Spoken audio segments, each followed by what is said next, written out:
Hello. Welcome to Dream On. My name is Andrew. Tonight, I'll be keeping you company as you drift gently toward the edge of sleep. There's no rush here.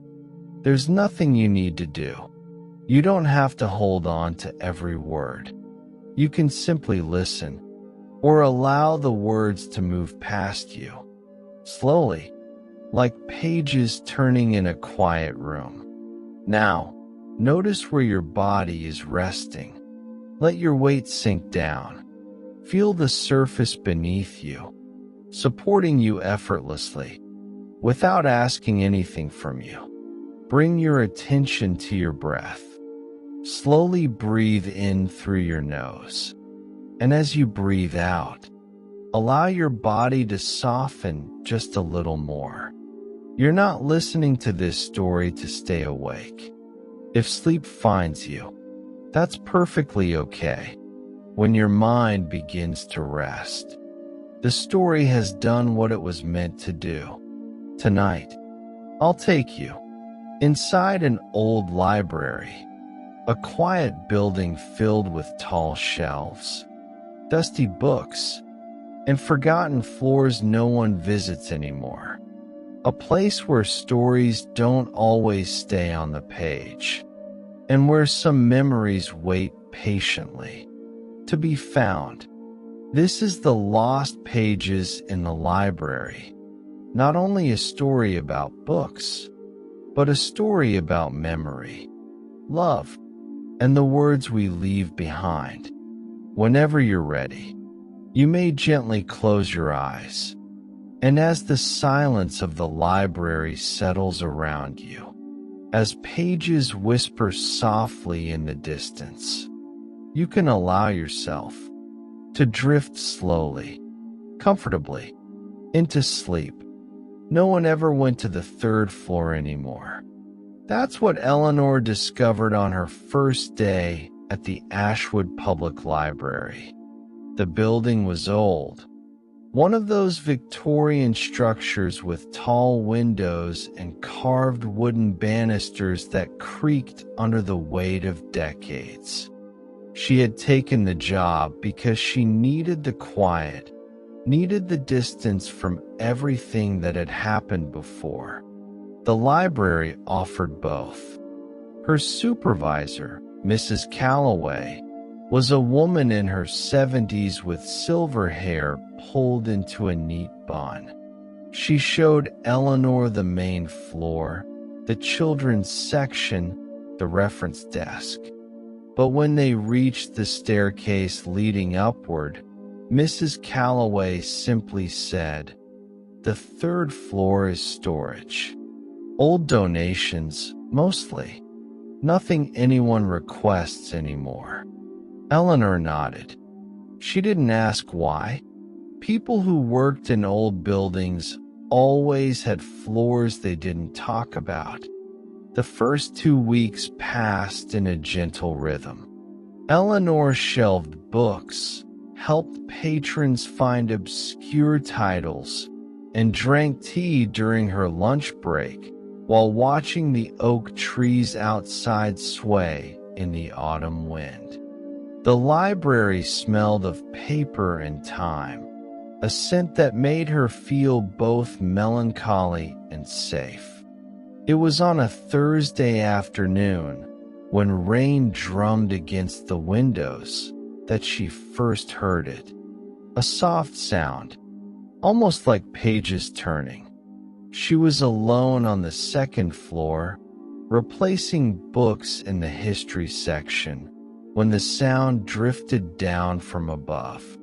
Eleanor paused, listening. The building was empty except for Mrs. Calloway at the front desk and perhaps one patron somewhere in the stacks. But the sound was distinct, deliberate, even. Pages turning. On the third floor. She shouldn't have gone up. She knew that instinctively. The way you know not to open certain doors or ask certain questions. But curiosity is a patient thing. It waits until you're tired, until your guard is down, and then it pulls. The staircase to the third floor was narrower than the others. The wood was darker, less polished. Each step complained under her weight. At the top, a single bulb hung from the ceiling, casting weak yellow light across rows of metal shelving units crammed with books, boxes, and forgotten things. The air was different here, colder, stiller. Eleanor walked slowly between the shelves, running her fingers along dusty spines. Old encyclopedias, outdated textbooks, book club donations from the 1970s. Nothing remarkable, nothing that would make a sound. But then she saw it. On a small wooden table near the far window sat a single book. It was unremarkable in appearance, a worn leather cover, no title on the spine. But it was open. The pages were spread flat as if someone had just been reading it. Eleanor approached carefully. The rain outside had softened to a drizzle, and the room felt impossibly quiet. She looked down at the open book. The left page was printed text, some kind of Victorian novel, judging by the language and typesetting. But the right page was different. It was handwritten. The ink was faded brown, the script elegant and slanted. My dearest, I write this knowing you may never read it. I write this because I must put the words somewhere, even if only onto paper that will yellow and crumble. They told me you were gone. They told me to forget. But how does one forget the only person who ever truly saw them? Eleanor's breath caught. She turned the page carefully. Another handwritten entry. My dearest, 3 months now. The seasons change, but I remain fixed in that last moment. Your hand in mine, your voice saying my name. I have memorized it. The exact pitch, the exact warmth. I carry it with me like a stone in my pocket. The letters continued, page after page, tucked between the printed text of the novel. Someone had written them directly into the book, filling every available margin, every blank space at the chapter ends. Eleanor sat down slowly. Her hands trembled as she turned each page, reading the letters in order. They were undated, but they followed a progression. Grief, longing, desperation, and then, slowly, something else. Acceptance, perhaps, or transformation. My dearest, I dreamed of you last night. Not the painful dreams of before, but something gentler. We were walking through a garden I've never seen. You were ahead of me, and I was trying to catch up, but you kept turning back and smiling, as if to say, I'm here. I'm still here. Just ahead. But who had written them? And to whom? Eleanor looked at the cover of the book again. There was no name, no inscription. She flipped to the title page, The Language of Flowers by Amelia Hargrave, published 1889. A Victorian novel about, she skimmed the first chapter, a woman who communicates through the symbolic meanings of flowers. Someone had taken this book and transformed it into a memorial. A place to house their grief. The rain had stopped. Outside, the October light was fading into dusk.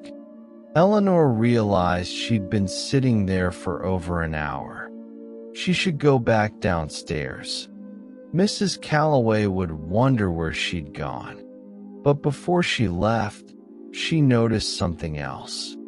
At the very back of the book, on the last blank page, there was a different handwriting. Stronger, more recent. To whoever finds this, her name was Catherine. My name doesn't matter anymore. What matters is that she existed. That we existed. I leave this here so that someone, someday, will know. Please remember us. Eleanor closed the book slowly. Her throat felt tight. She didn't know Catherine. She didn't know the person who had loved her. But she felt the weight of their story settling into her chest like a stone dropping into still water. She carried the book downstairs carefully, cradling it against her chest. Mrs. Calloway looked up from the circulation desk, her eyes widening slightly when she saw what Eleanor was holding. "You went upstairs," Mrs. Calloway said.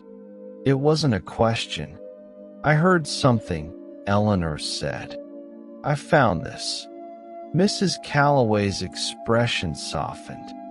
She stood and came around the desk, taking the book gently from Eleanor's hands. She opened it, saw the handwritten pages, and something flickered across her face. Recognition, perhaps. Or memory. "I wondered if it was still up there," Mrs. Calloway said quietly. "You know about it?" "I found it myself. Years ago. 30 years, maybe more." Mrs. Calloway ran her fingers over the cover. "I read every word. I cried. And then I put it back because I thought it belonged up there. In the quiet. Where no one would disturb it. Do you know who Catherine was?" Mrs. Calloway shook her head. "No, but I've thought about her often. About them both. About what it means to love someone so completely that even after they're gone, you keep speaking to them." Eleanor felt something shift inside her. She had come to this library to escape her own grief. The loss of her mother 6 months earlier, the painful dissolution of a relationship, the feeling that she had somehow lost the thread of her own life. She had wanted silence and distance. But here, in this old building, in this forgotten book, she had found something else. Proof that grief could be transformed into something beautiful. That love didn't end just because someone was gone. "What should we do with it?" Eleanor asked. Mrs. Calloway considered this. "I think," she said slowly, "we should keep it. But perhaps not hidden anymore. Perhaps it deserves to be found." And so they created a small display on the second floor, in a quiet corner near the window. They placed the book on a wooden stand, open to one of the letters. Beside it, they put a card that read, "A love letter found. A story remembered. If you need to speak to someone who's gone, know that you're not alone." People began to notice. They would stop, read a few lines, and stand there for a moment in silence. Some would touch the edge of the page gently, as if in benediction. Others would wipe their eyes and walk away quickly.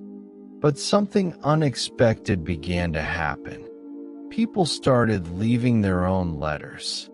Small folded papers appeared on the table beside the book. At first just one or two, then dozens. They would arrive overnight, as if conjured by the darkness. Eleanor and Mrs. Calloway would find them each morning, and they developed an unspoken agreement. They would never read them.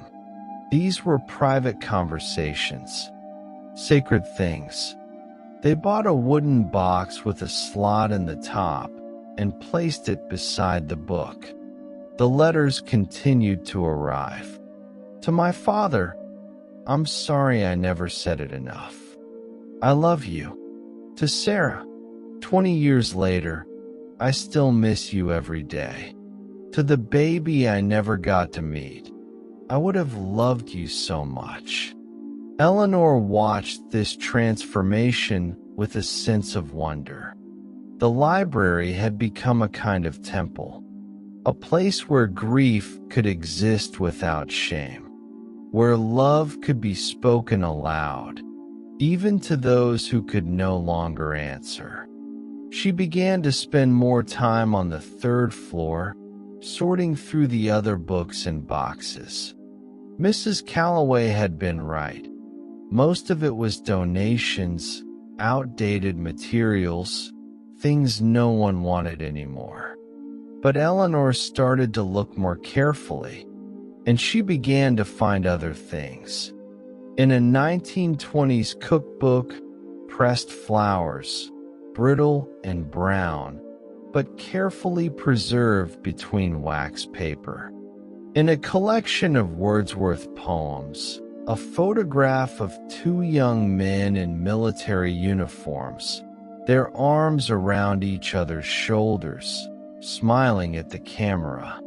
In a children's book from the 1950s, a child's drawing in crayon, a house, a tree, a family of stick figures holding hands. Each item was a fragment of someone's life, a moment preserved, a memory made tangible. Eleanor started a new project. She called it the Memory Collection. She cataloged each item carefully, not to identify the owners, but to honor what they had left behind. She created small displays throughout the library, each one telling a silent story. The pressed flowers were displayed with a card. Someone loved these enough to keep them forever. The photograph went beside a collection of World War I literature. Friendship endures. The child's drawing was framed and hung in the children's section. Every picture tells a story. People responded. They began to linger in the library longer, not just to borrow books, but to witness these small monuments to human connection. The building felt different now, less like a storage place for forgotten things, and more like a living archive of love and loss and memory. One evening, as Eleanor was locking up, a woman approached her. She was perhaps in her 60s, with gray hair and kind eyes. "I wanted to thank you," the woman said, "for the display with the letters. I lost my husband 2 years ago, and I've been struggling. But seeing that book, knowing that someone else felt this same impossible grief, it helped. I left a letter yesterday." Eleanor felt tears prick her eyes. "I'm glad," she said. "I'm so glad it helped." "Can I ask you something?" the woman said. "Do you know who Catherine was? The woman in the letters?" "No," Eleanor said. "We never found out." The woman nodded slowly. "Maybe that's better. Maybe she can be anyone. Everyone. Every person we've loved and lost." After the woman left, Eleanor went back upstairs to the third floor. She sat at the small table where she'd first found the book. The October night was cold, and the window showed only darkness and the reflection of the single overhead bulb. She thought about her mother, about the things she'd never said, about the way grief had felt like drowning for so long. And then she did something she hadn't planned to do. She took out a piece of paper and began to write. "Mom, I found something today that made me think of you. Actually, that's not true. Everything makes me think of you. But today I found something that made me feel less alone in missing you. There's a woman named Catherine who died over 100 years ago, and someone loved her so much they filled a book with letters to her. Letters she would never read. And I realized that's what I've been doing too. Talking to you in my head, telling you things, asking you questions. I'm getting better at living without you. I don't know if that's a good thing or a sad thing. Maybe both. But I wanted you to know that I'm trying, and that I remember you. Not just the big things, but the small ones too. The way you always hummed while you cooked. The way you dog-eared pages in books even though it drove Dad crazy. The way you said my name when I called you on the phone, like you'd been waiting all day just to hear from me. I miss you. I'll always miss you. But I think I'm learning how to carry that missing. How to make it part of me instead of something that crushes me. I love you, Eleanor." She folded the letter and went back downstairs. The library was dark and silent. She stood before the wooden box, holding her letter. For a moment, she hesitated. This felt too private, too raw. But then she thought, that's the point. That's why this matters. She slipped the letter through the slot. It disappeared into darkness, joining all the others. All those voices speaking into the void. All that love with nowhere to go except onto paper, into boxes, into the silent spaces between heartbeats. Eleanor locked the library and walked home through the October night. The stars were bright and cold above her. She felt lighter somehow, as if she'd put down something heavy she'd been carrying for too long. The next morning, she arrived early. Mrs. Calloway was already there, making tea in the small staff kitchen. "I left a letter," Eleanor said quietly. Mrs. Calloway turned and smiled. "Good," she said. "I did too. 30 years ago, when I first found that book. My letter is in there somewhere." "Who was yours to?" "My son. He died when he was 7. Leukemia. That was 1972. I thought I'd never survive it. But somehow you do. You survive. And you learn to carry them with you." They stood together in the kitchen, drinking tea and watching the morning light filter through the windows. The library was still quiet, but it was a different kind of quiet now. Not empty, not lonely, just peaceful. Over the following weeks and months, the memory collection grew.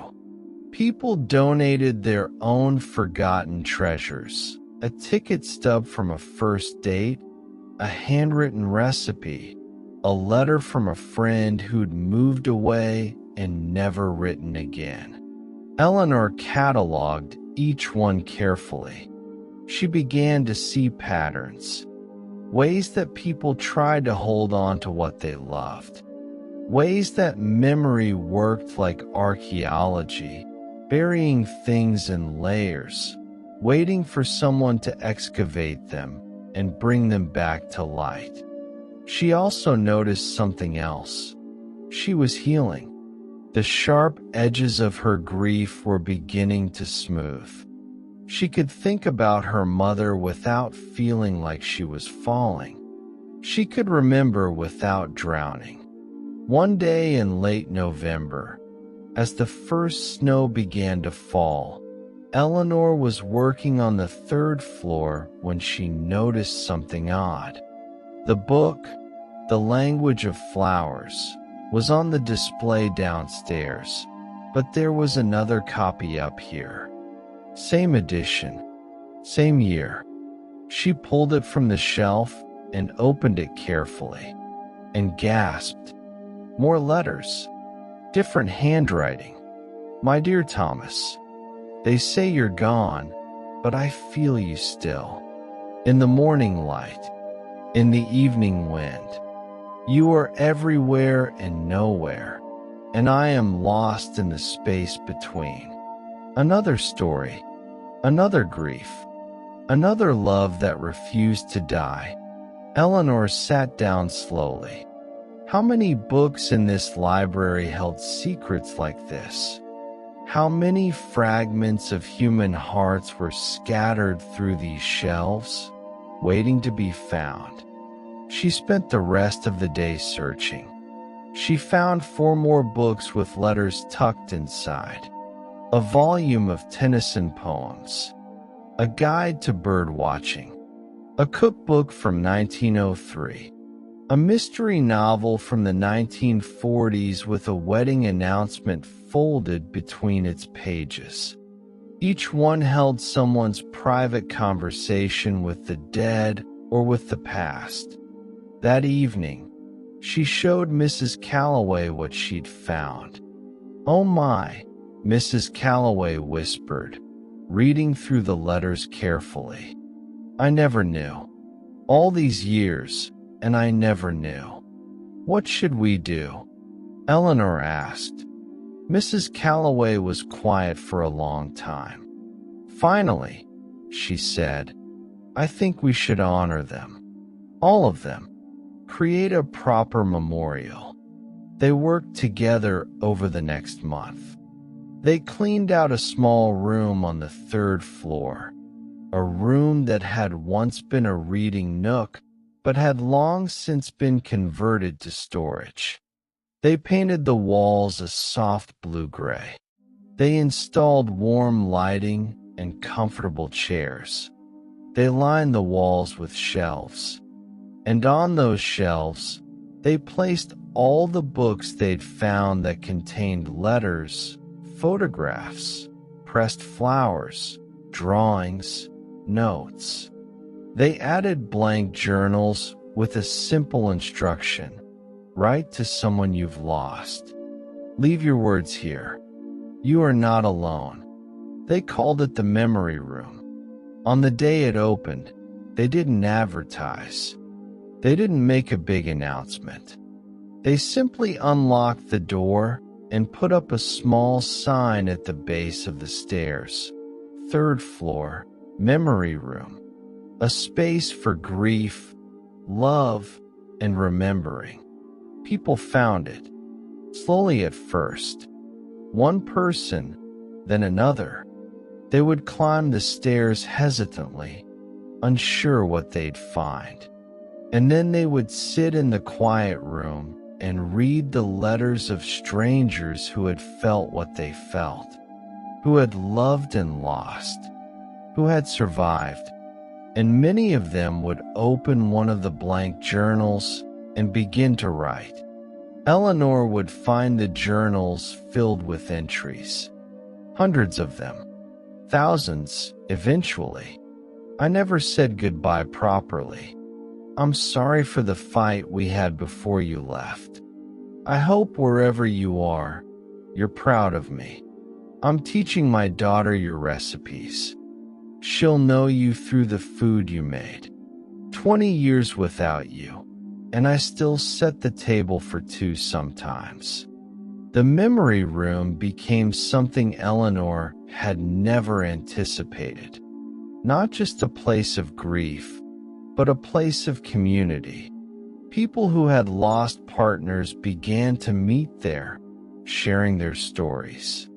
Parents who had lost children, children who had lost parents, friends, siblings. The entire spectrum of human connection and human loss. Mrs. Calloway, who had seemed so formal and distant when Eleanor first met her, began to soften. She would sit with visitors sometimes, listening to their stories. She would make tea. She would simply be present. "You gave me my son back," she told Eleanor one evening. "Not literally, of course, but you gave me a place to speak to him again, to remember him out loud. I didn't realize how much I needed that." Eleanor hugged her, and they stood together in the memory room as snow fell outside the windows and the city settled into winter darkness. But there was something else Eleanor had begun to notice. Something she couldn't quite explain. Sometimes, when she was alone in the memory room late in the evening, she would feel a presence. Not threatening, not frightening, just there, as if the room were filled with invisible witnesses. The ghosts of all the people who had been loved and lost and remembered. She didn't tell Mrs. Calloway about this. She didn't tell anyone. She simply acknowledged it silently, the way you might nod to a stranger passing on the street. "I see you," she would think. "I know you're here." And the air in the room would seem to shimmer slightly, as if in response. One December evening, a man came to the library just before closing. He was tall, perhaps in his 50s, with graying hair and tired eyes. He approached Eleanor at the circulation desk. "I heard about the memory room," he said. His voice was hoarse, as if he'd been crying. Is it too late to go up?" Eleanor glanced at the clock. 5 minutes until closing. But something in the man's face made her pause. "No," she said gently. "It's not too late. Take your time." The man nodded gratefully and climbed the stairs. Eleanor waited, tidying the desk, reshelving returns. Mrs. Calloway had already left for the evening. The building was silent except for the soft hum of the heating system. 20 minutes passed, then 30. Eleanor climbed the stairs to check on the man. She found him sitting in one of the chairs in the memory room, a blank journal open on his lap. He wasn't writing. He was just sitting there, tears streaming down his face. "I'm sorry," he said when he saw her. "I know you're closed. I couldn't." "It's okay," Eleanor said softly. She sat down in a chair across from him. "Take your time." The man wiped his eyes. "My daughter," he said. "She died 6 months ago. Car accident. She was 19, and I haven't been able to talk about her. My wife wants to. My son wants to. But I can't. Every time I try, I just shut down." Eleanor nodded. She understood. Grief was like that sometimes. It locked itself inside you, too big and terrible to let out. But coming here, the man continued, seeing all these letters, all these people who loved someone and lost them. "I realized I don't have to explain it. I don't have to make sense of it. I just have to say her name. Write it down. Remember her." He looked down at the journal. "Her name was Sophie," he said. "She wanted to be a veterinarian. She loved terrible horror movies, and she made the best chocolate chip cookies I've ever tasted. She had this laugh that made everyone else start laughing too. And she's gone. and I don't know how to live in a world where she doesn't exist." The words hung in the air between them. Eleanor felt her own tears starting.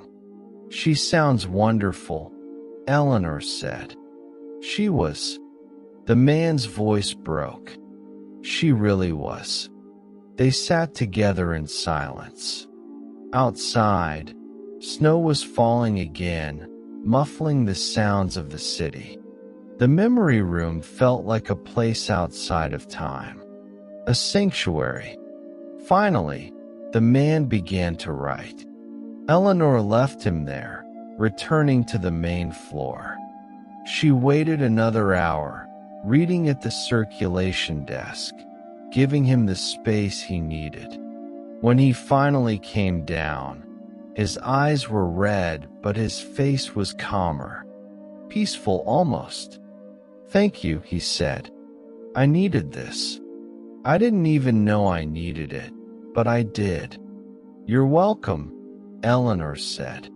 "And you can come back whenever you need to. The room will always be here." The man nodded. "I think I will," he said. "I think I need to keep writing to her. Keep talking to her." After he left, Eleanor locked up the library and climbed back up to the memory room. She opened the journal where the man had been writing. "Dear Sophie, I don't know if you can hear me.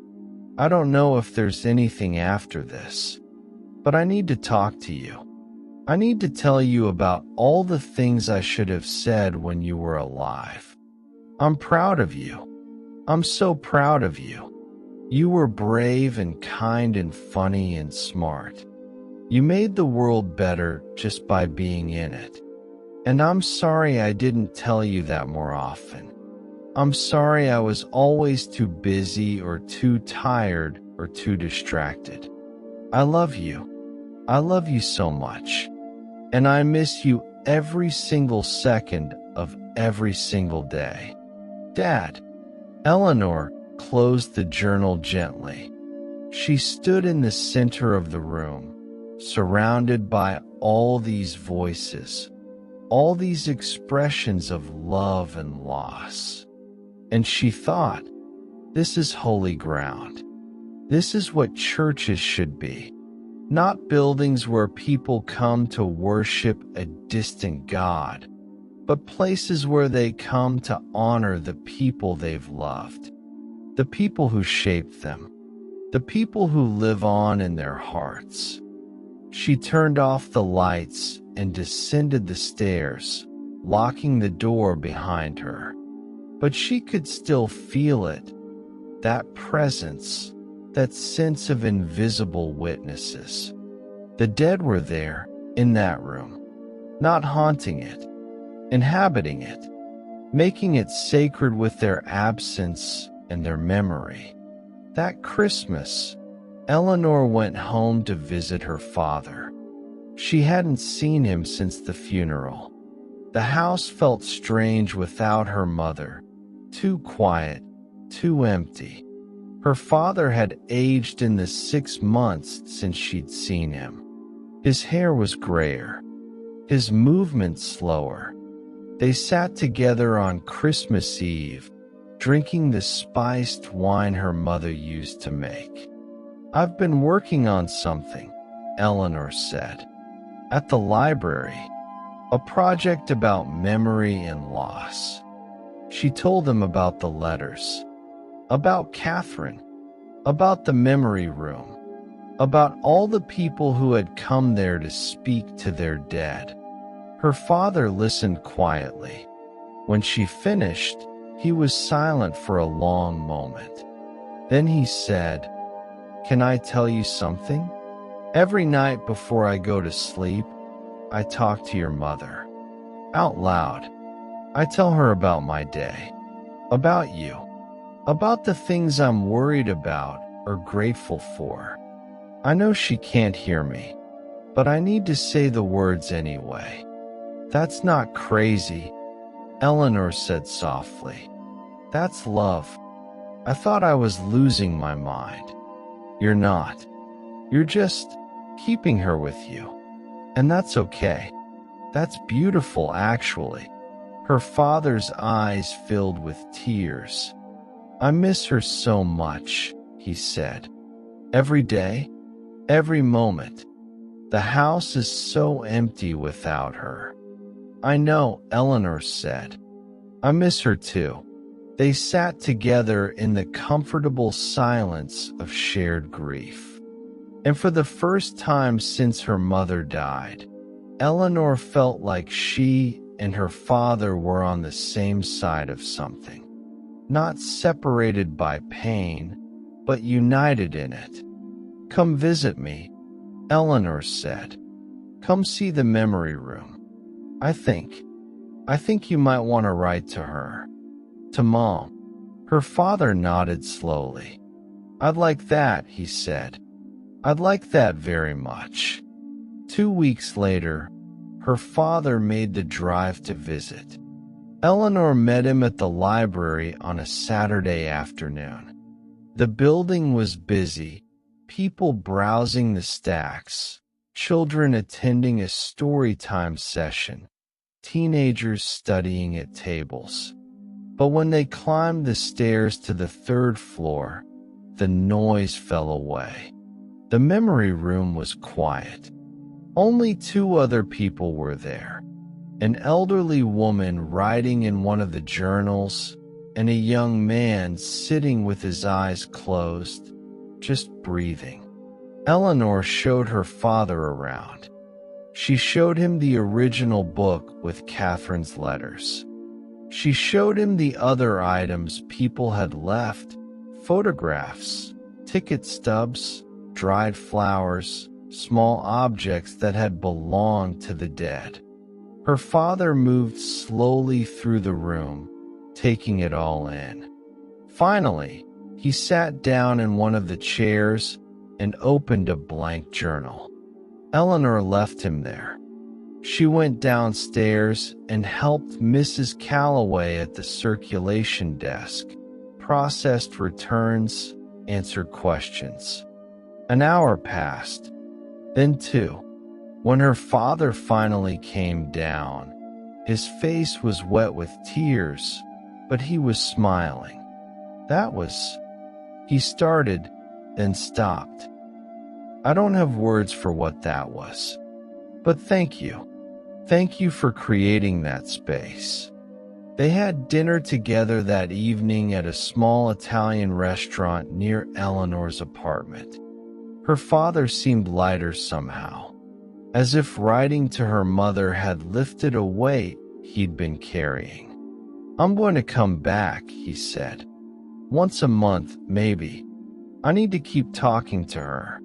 Keep remembering her out loud. Good, Eleanor said. I think she'd like that. You know, her father said thoughtfully, your mother would be so proud of what you've done. Creating that room. Giving people a place to grieve. She always said you had a gift for understanding people's hearts. Eleanor felt tears prick her eyes. I wish I could tell her, she said. I wish I could show her. Maybe you can, her father said. Maybe you already are. Every time someone writes a letter in that room, every time someone speaks to their dead, maybe they're all there, listening.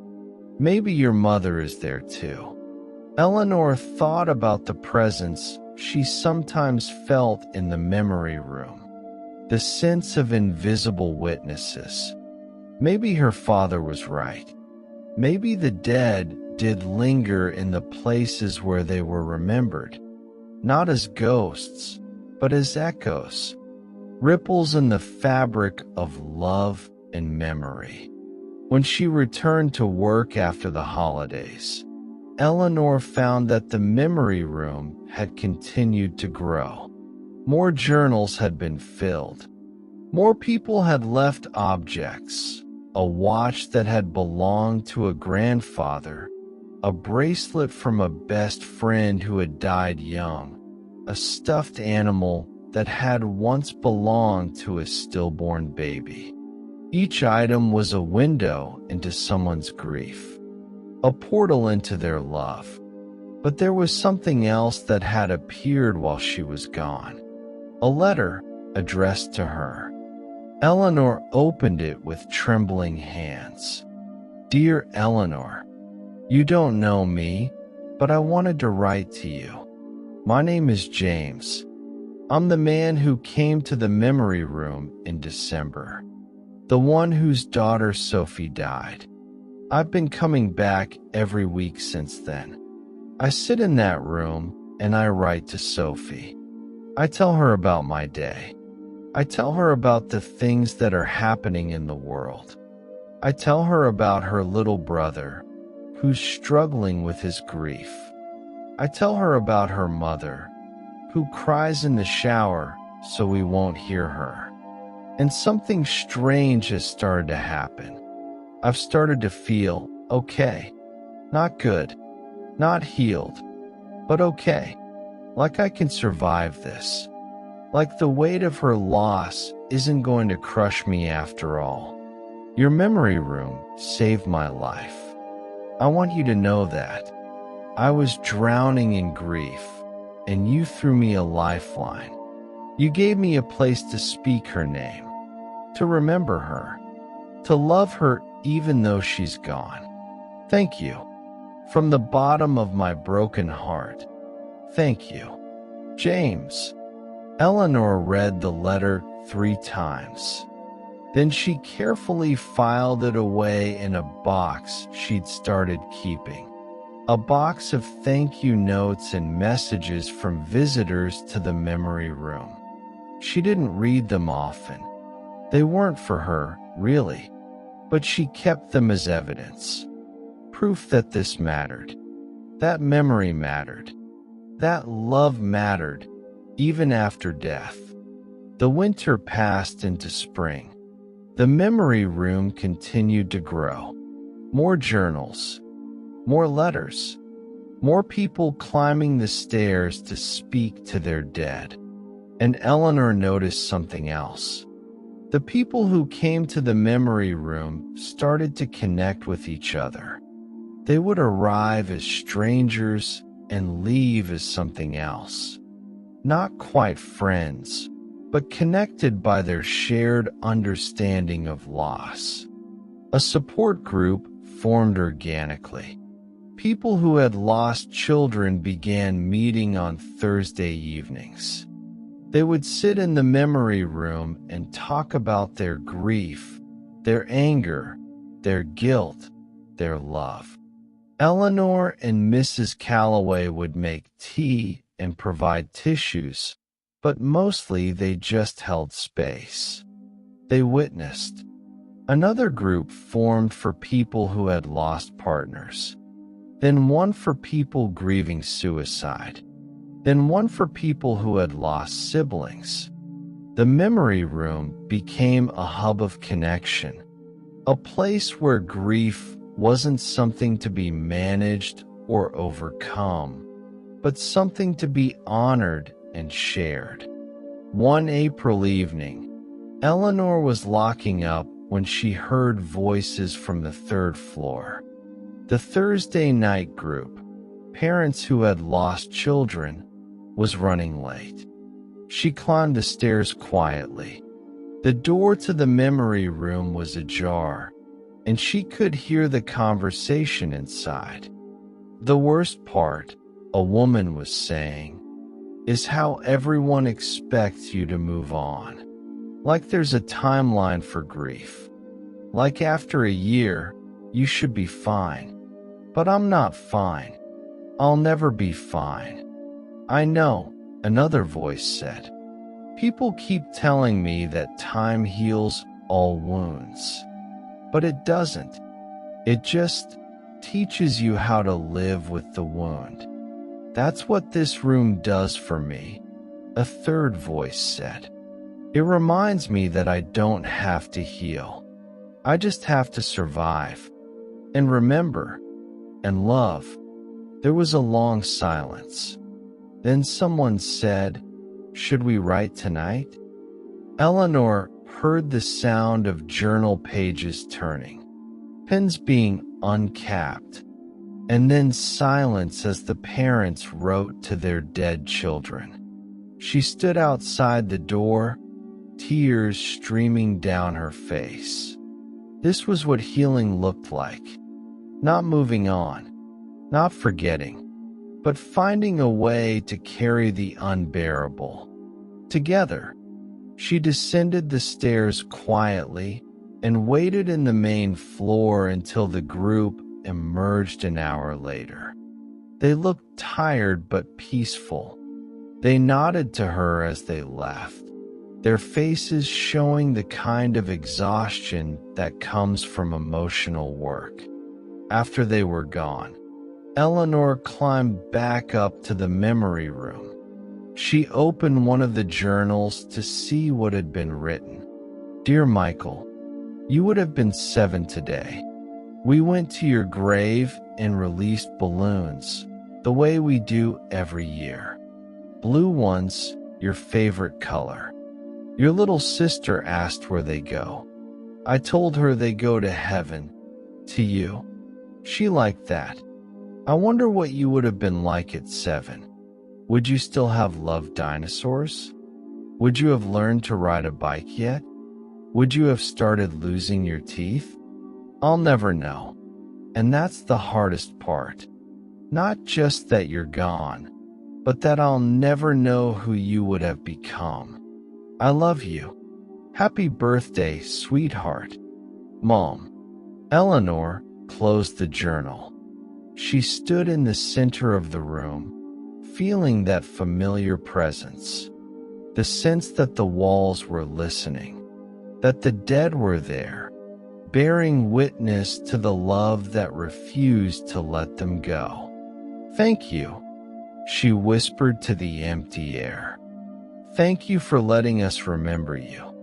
The room seemed to warm slightly, as if in response. In May, a journalist from the local newspaper came to write a story about the memory room. Eleanor was hesitant at first. She didn't want it to become a spectacle, but Mrs. Calloway convinced her. "People need to know places like this exist," she said. "People need to know they're not alone." The journalist was a woman in her 40s named Rachel. She had kind eyes and a gentle manner.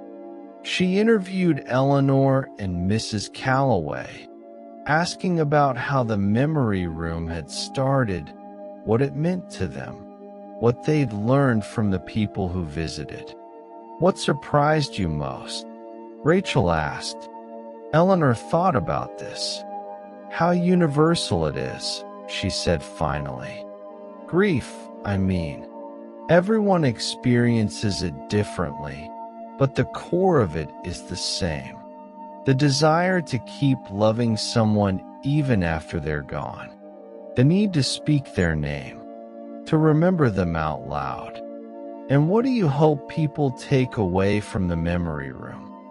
That love doesn't end with death," Eleanor said. "That it's okay to carry your dead with you.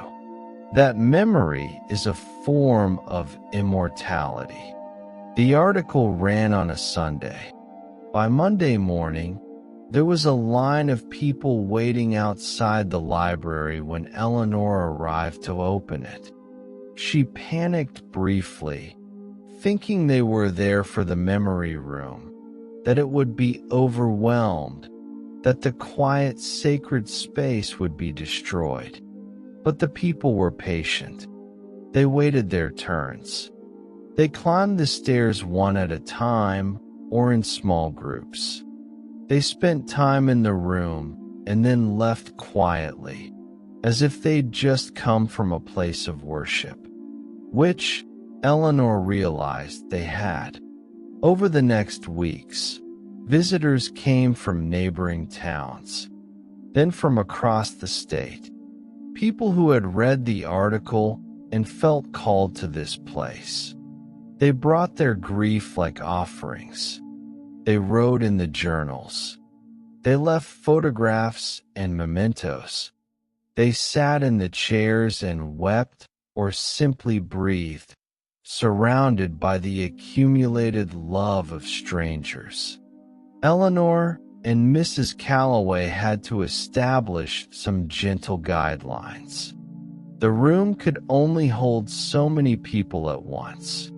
They created a sign-up sheet, time slots, but they were careful not to make it feel bureaucratic. This wasn't an appointment. It was a pilgrimage. Other libraries began reaching out. Could they create their own memory rooms? Could Eleanor help them? She and Mrs. Calloway developed a guide, not a rigid set of rules, but principles. Create space. Honor privacy. Let people speak their grief. Don't try to fix or manage or control it. Just witness. Memory rooms began appearing in libraries across the state. Each one was different, shaped by its community, its geography, its specific constellation of losses. A coastal town created a memory room with shells and driftwood. A mountain community incorporated stones and pine cones. A city library used photographs of the changing skyline, showing how places, like people, existed and then were gone. But each one served the same purpose: to hold what couldn't be held anywhere else. Eleanor received letters from librarians, from visitors, from people who had never even been to a memory room, but who had read about them and felt less alone. She kept every letter. She was building her own archive now, an archive of grief transformed, of pain shared, of love that refused to disappear. One warm June evening, Eleanor was working late in the library when she heard footsteps on the stairs to the third floor. She looked up from her desk, expecting to see a visitor to the memory room. Instead, she saw a young woman, perhaps 25, with dark hair and uncertain eyes. The woman paused at the top of the stairs, looking around. "Is this where the memory room is?" she asked. "Yes," Eleanor said, standing. "Would you like to see it?" The woman nodded. "I've been trying to come for weeks. I keep driving here and then turning around. But tonight I made myself walk in. I'm Eleanor," she said, extending her hand. "Isabel," the woman said, shaking it. Her hand was cold and trembling. Eleanor led her to the memory room. Isabel stood in the doorway for a long moment, just looking. Then she stepped inside, moving slowly between the shelves, reading the cards beside the displays, touching the journals gently. Finally, she sat down in one of the chairs and burst into tears. Eleanor sat beside her, saying nothing. Sometimes presence was enough. Sometimes silence was the only appropriate response to grief. After several minutes, Isabel wiped her eyes. "I'm sorry," she said. "I didn't mean to fall apart like that." "You didn't fall apart," Eleanor said gently. "You let yourself feel. There's a difference." Isabel laughed shakily. "My therapist says the same thing." She was quiet for a moment, then said, "My best friend died 2 years ago. Overdose. And I can't forgive myself. I knew she was struggling. I knew she needed help.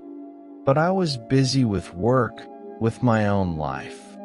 I kept meaning to call her, to check on her, and then one day I got the call that she was gone. Eleanor's heart ached. She recognized this particular flavor of grief, the kind laced with guilt, the kind that whispered, "You should have done more. You should have known. You should have saved them." Her name was Maya. Isabel continued. We'd been friends since we were 6 years old. She was funny and creative and so kind. And she was in pain, and I didn't see it. Or I saw it, and I didn't do enough. I don't know which is worse. Neither, Eleanor said quietly. Neither is worse because neither is true. You loved her. You cared about her. You did what you could with what you knew at the time. You can't blame yourself for not being omniscient. But if I just called her that week, maybe, Eleanor said, or maybe not. Addiction is complicated. Mental illness is complicated. You can't save someone who doesn't want to be saved, or who doesn't know how to be saved, or who is fighting demons you can't see. You can only love them. And you did that. Isabel was crying again. I miss her so much, she whispered. I miss her every single day. I know, Eleanor said. And that missing, that's love. It doesn't feel like love because it hurts so much. But it is. It's love with nowhere to go. They sat together in the quiet room. Outside, the June evening was fading into dusk. The light through the windows turned golden, then amber, then violet. Finally, Isabel reached for one of the journals. Can I write to her? She asked. Of course, Eleanor said. That's what this place is for. She left Isabel alone then, giving her privacy. She went downstairs and tidied the circulation desk, reshelved some books, checked her email. An hour passed, then another. When Isabel finally came down, her eyes were red, but her face was calm. She looked different somehow, lighter, as if she'd put down a burden. Thank you, she said to Eleanor. I didn't know how much I needed this until I was here. You're welcome, Eleanor said. And you can come back whenever you need to. The room is always here. I think I will, Isabel said. I think I need to keep writing to her. Keep talking to her. I've been so afraid of my grief. I've been trying to push it away, to get over it, to move on. But being here, it made me realize that maybe I don't have to move on. Maybe I can just move forward, carrying her with me. After Isabel left, Eleanor sat alone in the quiet library. She thought about all the people who had passed through the memory room, all the different kinds of grief, all the different kinds of love. And she realized something. Grief was the price of love. You couldn't have one without the other. The deeper you loved, the deeper you grieved. And rather than being something to avoid or fear, that was something to honor, to celebrate even, because it meant you had loved someone enough that losing them left a hole in your world. That summer, Eleanor began a new project. She started collecting the stories of the objects in the memory room, not to identify their owners, but to honor what they represented. The pressed flowers in the 1920s cookbook became the subject of a small exhibition. Eleanor researched the meanings of flowers in Victorian times, when the language of flowers was a way of expressing feelings that couldn't be spoken aloud. She created cards for each flower, roses for love, forget-me-nots for remembrance, violets for faithfulness. The photograph of the two young men in military uniforms became part of a display on friendship and loss during wartime. Eleanor researched World War I, the specific regiment shown in the photograph, the battles they might have fought. She didn't name the men, she couldn't, but she honored what they represented. Brothers in arms, bonds forged in fire. The child's drawing became the centerpiece of a display on childhood memories. Eleanor collected other drawings that had been left in the memory room. Crude crayon pictures, careful pencil sketches, watercolor paintings. Each one was a window into a child's world. Each one was precious beyond measure. People responded to these exhibitions with deep emotion. They would stand before the pressed flowers or the military photograph or the children's drawings, and they would weep, not just for their own losses, but for the universal nature of loss, for the countless people throughout history who had loved and lost, and tried to hold on to some fragment, some proof that their love had been real. One July afternoon, a man came into the library carrying a shoebox.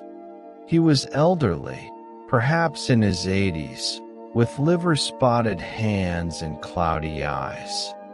"I heard about your memory room," he said to Eleanor. "I've been carrying this around for 60 years. I thought maybe it's time to let someone else see it."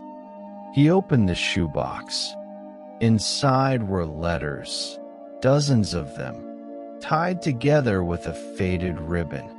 Love letters, judging by the delicate handwriting on the envelopes.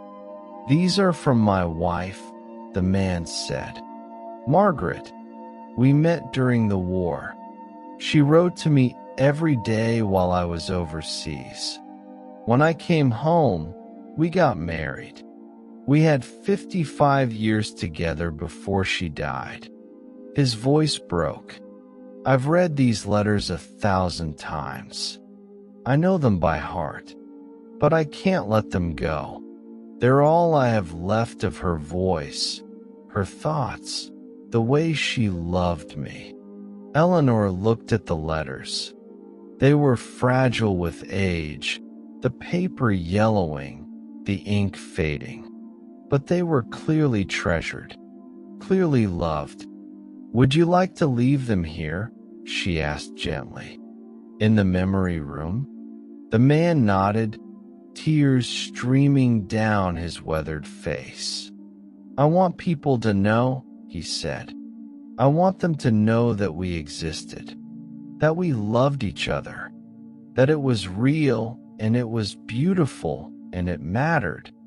They will," Eleanor promised. "I'll make sure they know." She created a special display for the letters. She didn't read them. They were too private, too sacred, but she displayed them in a glass case with a simple card. "Love letters from Margaret to William, 1943 to 1945. A testament to love that endures." The old man came back every week to visit the letters. He would sit in front of the display case and just look at them, his lips moving silently. Eleanor thought he was reading them from memory, speaking the words his wife had written so many decades ago. One September morning, Mrs. Calloway told Eleanor that William had died in his sleep, peaceful, surrounded by photographs of Margaret. Eleanor felt a deep sadness, but also something else. Something like peace. William had spent his final months in the memory room, surrounded by proof that love didn't end. That memory was a form of eternal life. And now he was with Margaret again. Or at least, that's what Eleanor liked to believe. She added a small card to the display. William joined Margaret on September 15th. They are together now, in memory and in love. As autumn returned and the leaves began to turn, Eleanor marked 1 year since finding the book with Catherine's letters. She stood in the memory room on a quiet October evening, watching the sunset through the windows, thinking about how much had changed. A year ago, she had been drowning in her own grief, lost, broken, unable to see a path forward. Now she felt, not healed exactly, but transformed, changed into someone who could carry loss without being crushed by it. Someone who understood that grief was not the opposite of joy, but rather a testament to it. She opened one of the blank journals and wrote, "To whoever finds this, 1 year ago today, I found a book full of letters to someone named Catherine. I didn't know Catherine. I didn't know the person who loved her. But their story changed my life. It taught me that grief is a language we all speak, that loss is a country we all visit, and that memory is how we keep our dead alive. If you're reading this, you're probably in pain. You've probably lost someone. And I want you to know you're not alone. You're surrounded by people who understand, who have felt what you feel, who have survived what you're surviving. Your grief is valid. Your love is real. And your person, whoever they were, mattered. They existed. You existed together. And that can never be taken away. Keep speaking to them. Keep remembering. Keep loving. The dead live in us, and that's not a haunting. It's a gift. With love and solidarity, Eleanor. She closed the journal and placed it back on the shelf. Someone would find it.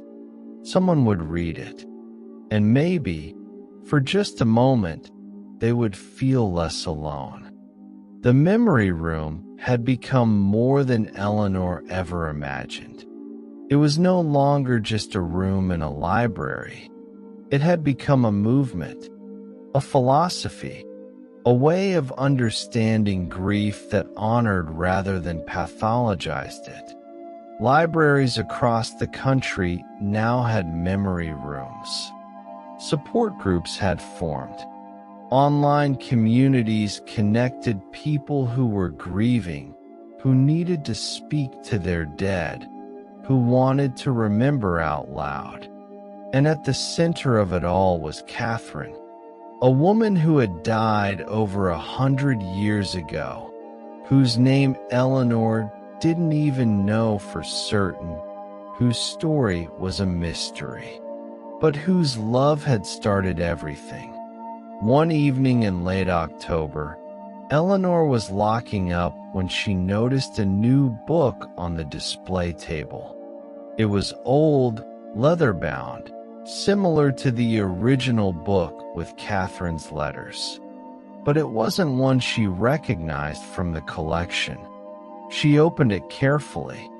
Inside, handwritten on the first page, "For Eleanor, who gave voices to the voiceless and memory to the forgotten. May you always know how many lives you've touched. May you always know how much you matter. With gratitude and love, the souls in the memory room." Eleanor's hands trembled. She flipped through the pages. Each one contained a different handwriting, a different message. Thank you for giving me permission to grieve. Thank you for reminding me that love doesn't end. Thank you for creating a place where my daughter's name could be spoken. Thank you for witnessing my pain without trying to fix it. Thank you for showing me I'm not alone. Page after page. Dozens of them. Hundreds, maybe. All from people who had visited the memory room. All thanking her. Eleanor sat down slowly, tears streaming down her face. She had never expected this. Had never imagined that what she'd created would touch so many lives. But then again, she thought, that's what memory does. It connects us. It reminds us that we're all part of the same human story, all experiencing the same joys and sorrows, the same loves and losses, the same desperate desire to hold on to what we cherish. She spent the next hour reading every message in the book. Each one was a gift. Each one was a reminder that her work mattered, that the memory room mattered. When she finally left the library that night, the stars were bright and cold overhead. The October wind carried the scent of fallen leaves and wood smoke. The city was settling into autumn darkness. But Eleanor felt warm, held, surrounded by invisible love.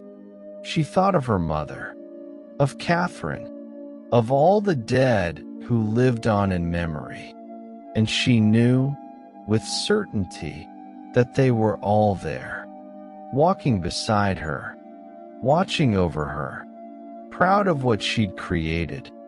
Thank you, she whispered to the night sky. Thank you for letting me do this work. The wind seemed to whisper back, you're welcome. Keep going. And Eleanor knew she would. For as long as people needed a place to remember their dead, for as long as grief existed in the world, she would keep the memory room open. She would keep witnessing, keep honoring, keep holding space for love that had nowhere else to go. Because that's what the living owed to the dead. Not to forget them, not to move on, but to remember, to speak their names, to keep them alive in the only way that mattered. Through memory, through story, through love that refused to die. The following spring brought new changes. Mrs. Calloway announced she was retiring. She was 80 now, and while she loved the library, loved the memory room, she needed to rest. But I'll still visit, she promised Eleanor. I'll still come right to my son. This place is part of me now. They threw her a retirement party in the memory room. It seemed fitting, this space they had created together. The people who came weren't just library staff and patrons. They were the families who had found solace in the memory room, the support groups, the people whose lives had been changed by this place. William's son came, carrying his father's military medals. Dad would have wanted you to have these, he said to Mrs. Calloway. He said you understood what it meant to lose someone, what it meant to keep loving them anyway. Isabel came, the young woman who had lost her best friend Maya. I've been coming every week, she said, writing to Maya, and I've started healing, not forgetting her, but learning how to carry her loss without letting it destroy me. James came, the father who had lost his daughter Sophie. My family is doing better, he told them. We're talking about her now, remembering her together. This room taught us how to do that. Eleanor stood in the center of the memory room, surrounded by all these people whose lives had intersected with hers through grief, and she felt overwhelmed with gratitude. This was her life's work. This was her purpose.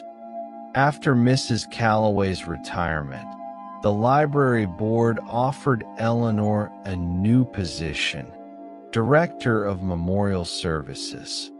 It was a newly created role, acknowledging the importance of the memory room and the work Eleanor had been doing. She accepted, of course. How could she not?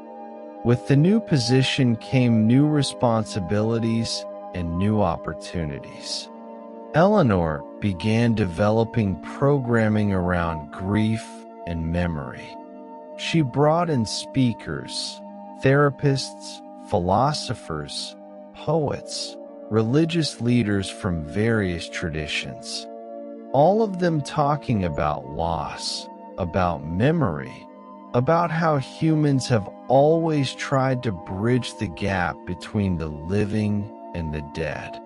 She created a workshop series, Writing to the Dead, creating memory books, rituals of remembrance. People came from all over to attend. The library became a destination, a pilgrimage site for those seeking to understand their grief. But Eleanor was careful to keep the memory room itself simple, sacred. She didn't want it to become commercialized or therapeutic in a clinical sense. It needed to remain what it had always been, a place where people could speak to their dead without judgment, without expectation, without anyone trying to fix them or rush them through their grief. One summer evening, Eleanor was working late when she heard familiar footsteps on the stairs. She looked up to see her father standing in the doorway. "Hi, Dad," she said, surprised. "I didn't know you were coming today." "I wasn't planning to," he admitted. "But I was driving home from work and I just felt called here." "Is that strange?" "Not at all," Eleanor said. "I think this place calls to people when they need it." They climbed the stairs to the memory room together. Her father sat in his usual chair and opened the journal where he'd been writing to Eleanor's mother. Eleanor left him alone, as she always did. But she stood in the hallway outside, and she could hear him speaking softly. "Hi, love. It's me again. I know I was just here last week, but I needed to talk to you. Eleanor's doing so well. You'd be so proud of her. She's created something beautiful here, something that helps people, just like you always did." Eleanor felt tears prick her eyes. She descended the stairs quietly, giving her father privacy. An hour later, he found her at the circulation desk. "Thank you," he said, kissing the top of her head, "for giving me a place to still be her husband, even though she's gone." "You'll always be her husband," Eleanor said. "Death doesn't end that." "No," her father agreed. "I'm learning that it doesn't." As the memory room approached its second anniversary, Eleanor received an unexpected call. It was from a documentary filmmaker named Sarah Chun, who had read about the memory room and wanted to make a film about it. Eleanor was hesitant. She worried about exploitation, about turning people's private grief into entertainment. But Sarah assured her that wasn't her intention. "I lost my brother last year," Sarah said. I understand what this place means. I want to document it respectfully, to show the world that there are different ways to grieve, better ways. They met for coffee, and Eleanor was impressed by Sarah's sincerity, her thoughtfulness. They agreed to move forward with the documentary, with strict guidelines. No filming anyone without explicit consent, no sensationalizing, no neat resolutions or false hope.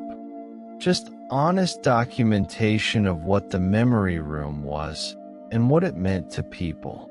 Sarah spent 3 months filming. She interviewed visitors to the memory room, captured the quiet moments of people writing in journals or sitting in silent contemplation.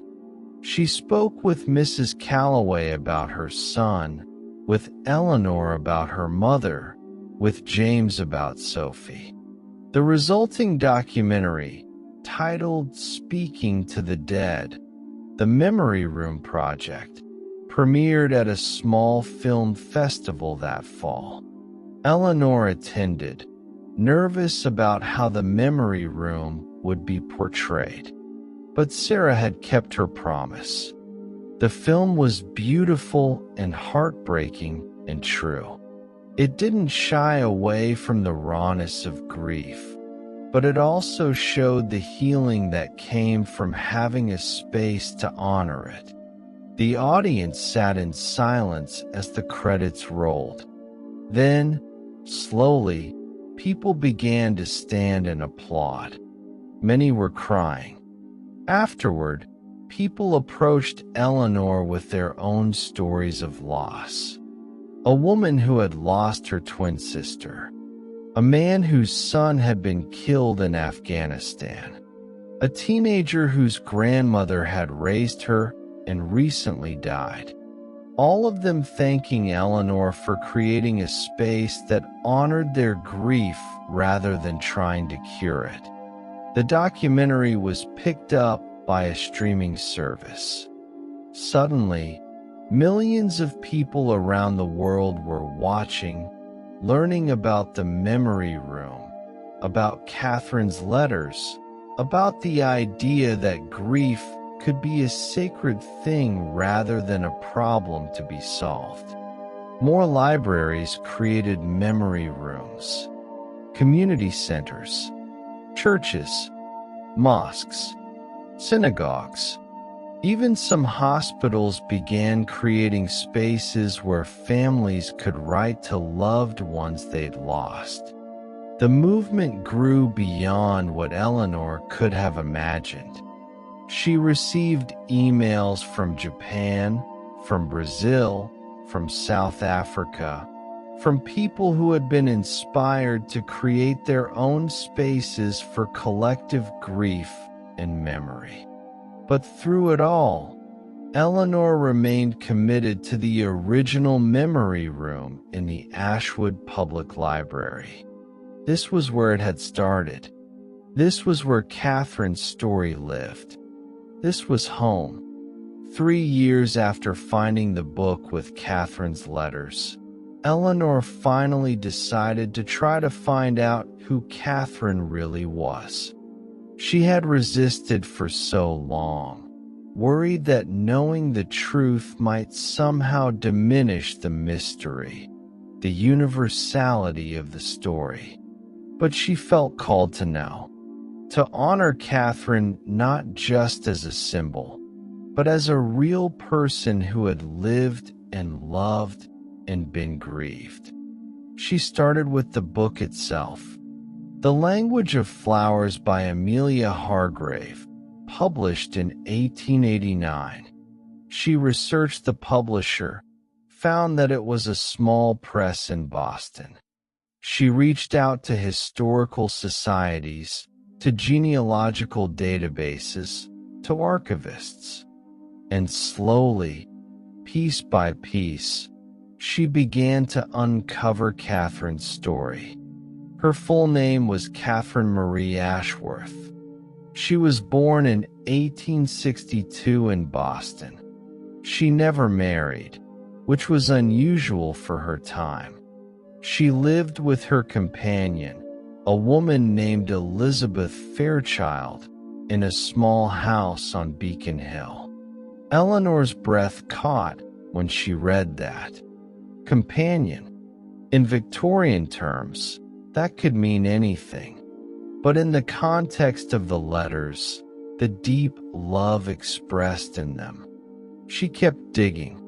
She found census records, property deeds, obituaries, and she found Elizabeth. Elizabeth Fairchild had lived until 1932, 40 years after Catherine's death in 1892. She never married either, never moved from the Beacon Hill house, and when she died, she was buried next to Catherine in Mount Auburn Cemetery. Eleanor drove to Boston on a cold November day. She found the graves easily. They were marked with simple headstones, side by side. Catherine Marie Ashworth, 1862 to 1892, beloved. Elizabeth Fairchild, 1858 to 1932, forever with Catherine. Eleanor knelt in the dead grass between the graves. She thought about Elizabeth, writing those letters to Catherine for years after her death, filling the margins of a novel about the language of flowers with her own impossible love. She thought about the courage it must have taken to love openly in a time when such love was forbidden, criminalized, erased from history, and the courage it took to continue loving after death, when the only witness was the page. "Thank you," Eleanor whispered to the graves. "Thank you for your love. Thank you for leaving those letters. Thank you for starting all of this." The wind rustled through the bare trees. In the distance, she could hear the sounds of the city, cars, voices, life continuing. But here, in this quiet cemetery, time felt suspended. The past and present merged. Eleanor placed flowers on both graves. Forget-me-nots for remembrance, and roses for love. When she returned to the library, she created a new display in the memory room. She included what she'd learned about Catherine and Elizabeth, about their love, about the courage required to live authentically in a hostile world. Catherine and Elizabeth lived together in Boston from 1880 to 1892. When Catherine died of tuberculosis, Elizabeth continued to write to her in the margins of their favorite book. For 40 years, she spoke to Catherine through ink and paper. And now, more than a century later, their love continues to inspire thousands of people to speak to their own dead. Love is eternal. Memory is eternal. And those who are loved are never truly gone. The response was immediate and overwhelming. People came to the memory room specifically to see the display about Catherine and Elizabeth. LGBTQ+ individuals who had lost partners found particular solace in their story, proof that queer love had always existed, had always been real, had always mattered. Eleanor received letters from around the world. From a woman in Amsterdam who had lost her wife. From a man in Tokyo who had lost his husband. From a teenager in Atlanta who had lost their first love. All of them thanking her for telling Catherine and Elizabeth's story. for making them visible, for proving that their kind of love deserved to be grieved and remembered and honored. For years into the Memory Room project, Eleanor began to notice something curious. Some of the journals were being filled not with letters to the dead, but with letters to the living. To my daughter, who I haven't spoken to in 5 years. I'm sorry. I'm so sorry. I don't know how to reach you, but I need you to know I love you. To my father, who is still alive but slipping away with Alzheimer's. I see you disappearing, and it's breaking my heart. I'm grieving you even though you're still here. To my ex-husband, we destroyed each other, and I'm sorry for my part in that. I hope you're happy now. These letters weren't about death, exactly. They were about loss of a different kind. The loss of relationships, of connection, of the person someone used to be before illness or addiction or time changed them. Eleanor realized that the memory room had evolved. It was still a place to speak to the dead, but it had also become a place to speak to the living we'd lost. To grieve the relationships that had ended, the people who had changed beyond recognition, the versions of ourselves we'd left behind. She talked to Mrs. Calloway about it over tea one afternoon. I think it makes sense, Mrs. Calloway said thoughtfully. Grief isn't just about death. It's about loss. And there are so many kinds of loss. Should we change the name? Eleanor wondered. The memory room doesn't quite capture that. No, Mrs. Calloway said firmly. Keep the name. Let the room be what people need it to be. That's the beauty of it. It's not rigid. It's alive. It evolves with the needs of the people who use it. So Eleanor left it as it was, but she added a new card to the entrance. The memory room is a space for all kinds of loss. Death, distance, change, time. If you need to speak to someone you've lost, in any sense of the word, you belong here. The addition seemed to open a floodgate. More people came. People who were grieving divorces. People who had been estranged from family members. People who were watching loved ones slip away to dementia or addiction. The room held them all. It witnessed them all. One winter evening, a young woman came to the memory room. She was shaking, clearly upset. Eleanor approached her gently. "Are you okay?" she asked. The woman shook her head. "My mother is alive," she said. "But she disowned me when I came out as trans. I haven't spoken to her in 3 years. And I need to tell her things. But I can't. She won't listen. So I thought maybe I could write to her here." "Of course," Eleanor said softly.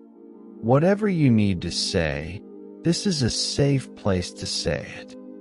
The woman, her name was Lily, spent 2 hours in the memory room that night. When she emerged, her eyes were red, but her shoulders were straighter, less burdened. "Thank you," she said to Eleanor. "I've been carrying those words around for so long. I needed to put them somewhere. You can come back whenever you need to," Eleanor said. "Your grief is valid, even if your mother is still alive. The loss of a relationship is still a loss." Lily became a regular visitor. She came every week, writing letters to her mother that her mother would never read. And slowly, Eleanor watched her begin to heal, not from the loss that would always be there, but from the weight of carrying unsaid words. As the memory room entered its 5th year, Eleanor began to think about legacy. She was only in her early 30s, but she had seen how fragile life could be, how quickly everything could change. She wanted to ensure that the memory room would continue even after she was gone. She worked with the library board to establish an endowment. She trained other librarians in the principles of the memory room, creating a network of people who understood its purpose and could carry it forward. She also began to document everything. She wrote a book about the memory room, its origins, its philosophy, the stories of the people who had found healing there.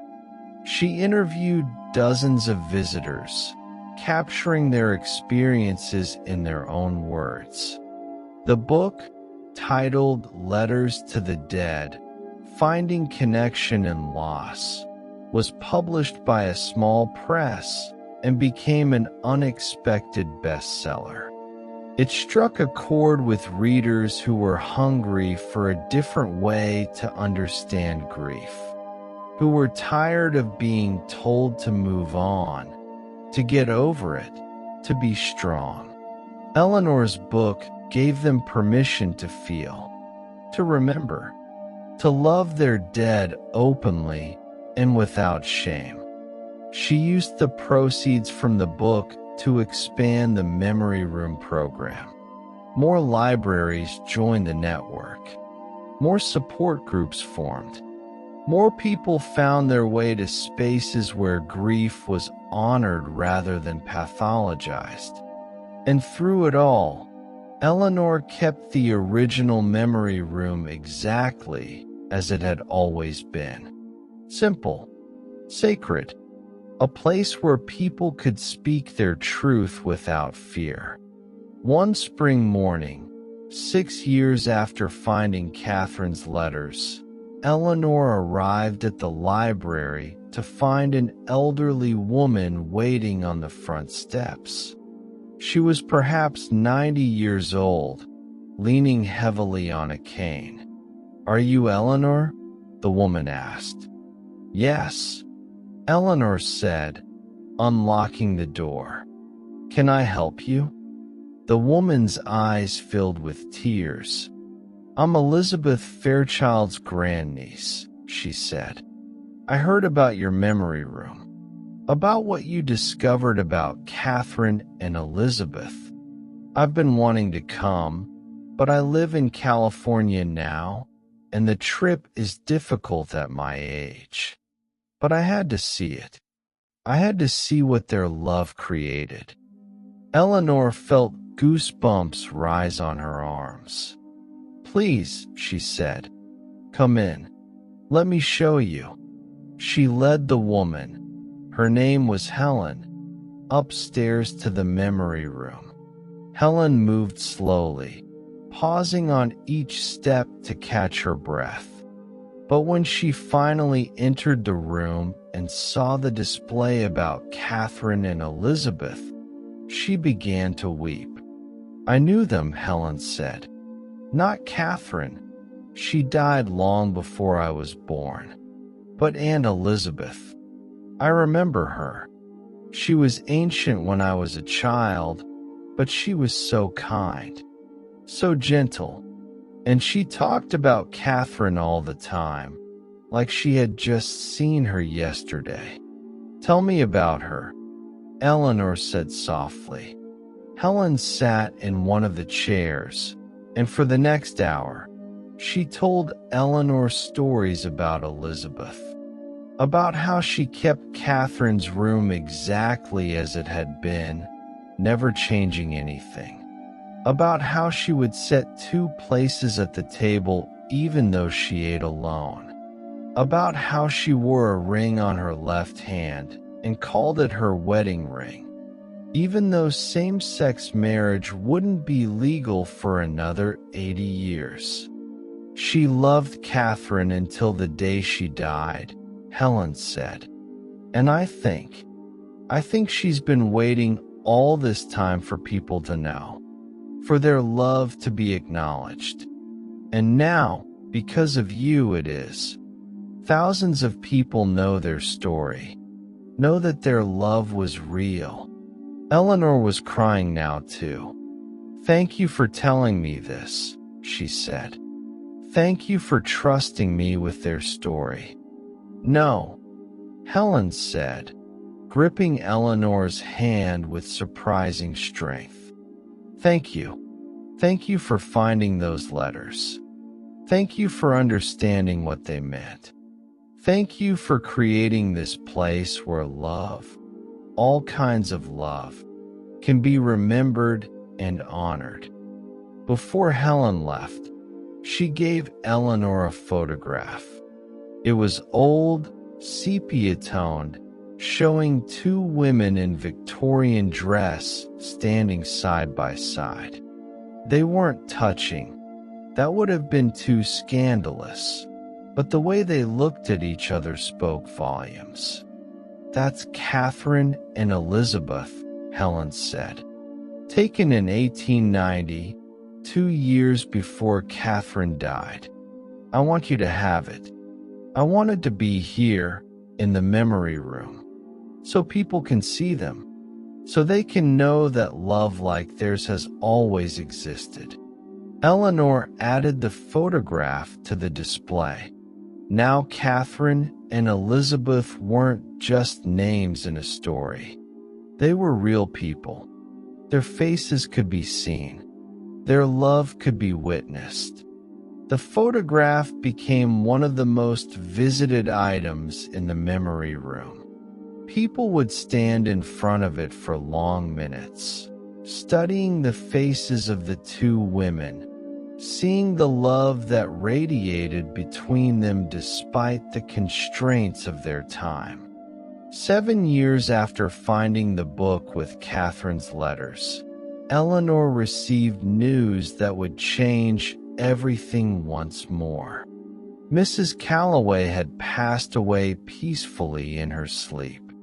She was 83 years old. She had spent her last afternoon in the memory room, writing to her son as she had done every week for decades. Eleanor felt the loss like a physical blow. Mrs. Calloway had become more than a mentor or a friend.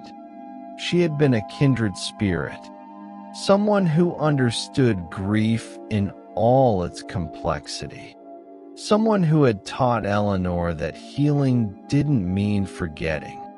The funeral was held on a gray November morning. The church was packed. Former library patrons, members of the grief support groups, people whose lives had been touched by Mrs. Calloway's quiet kindness. But after the formal service, Eleanor organized something else. A gathering in the memory room. They came in waves throughout the afternoon and evening. People who wanted to write to Mrs. Calloway, to thank her, to say goodbye. The journals filled with messages. Thank you for listening to my story about my daughter. You never tried to fix me. You just sat with me. You showed me that grief doesn't have an expiration date. That I could love my husband forever, even though he's gone. Your son would be so proud of what you created here. You turned your loss into something that saved lives. Eleanor added her own message that night, after everyone had gone.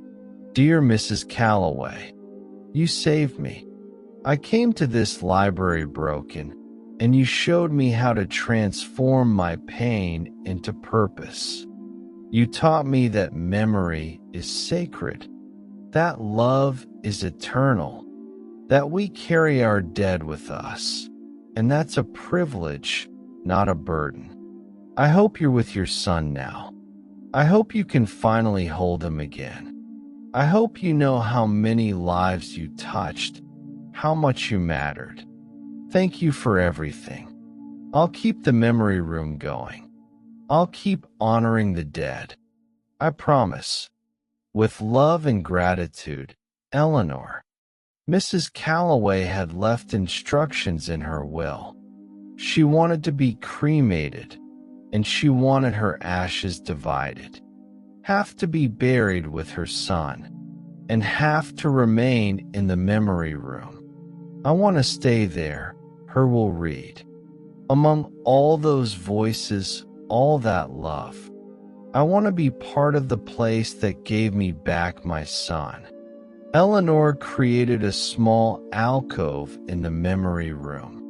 She placed Mrs. Calloway's ashes in a beautiful wooden box, surrounded by photographs of her son, by the letters she had written to him over the years, by dried flowers from his grave. The alcove became a shrine. People would leave flowers there, notes, small offerings. Mrs. Calloway had become part of the memory room story, part of its spirit, and Eleanor felt her presence there, just as she sometimes felt the presence of Catherine and Elizabeth, of all the dead who were remembered in that space. The room had become a threshold, a place where the boundary between life and death grew thin, where love could transcend time and loss. 8 years in, the Memory Room Network had grown to include over 500 libraries across 40 countries. Each one was unique, shaped by its culture and community. But all of them shared the same core principle: grief deserved space. Memory deserved honor. Love deserved to be eternal. Eleanor traveled frequently now, giving talks, training new librarians, visiting memory rooms around the world. She saw how people in Tokyo created beautiful origami cranes to represent their dead, how people in Mexico City incorporated Day of the Dead traditions, filling the rooms with marigolds and sugar skulls, how people in Stockholm created spaces that honored both the darkness of winter grief and the hope of returning light. But no matter where she went, she always returned to the original memory room in the Ashwood Public Library. This was her home, her sanctuary, the place where everything had started. One October evening, 8 years to the day since she'd found Catherine's letters, Eleanor climbed the stairs to the memory room alone. The library was closed. The building was silent. She sat in her favorite chair, the one near the window where the light was always best, and she allowed herself to simply be.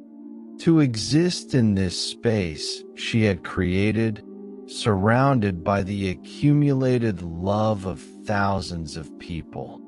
She thought about how much had changed, how she had come to this library as a broken woman, grieving her mother, lost in the wilderness of loss, and how that grief had transformed into something beautiful, something that helped others.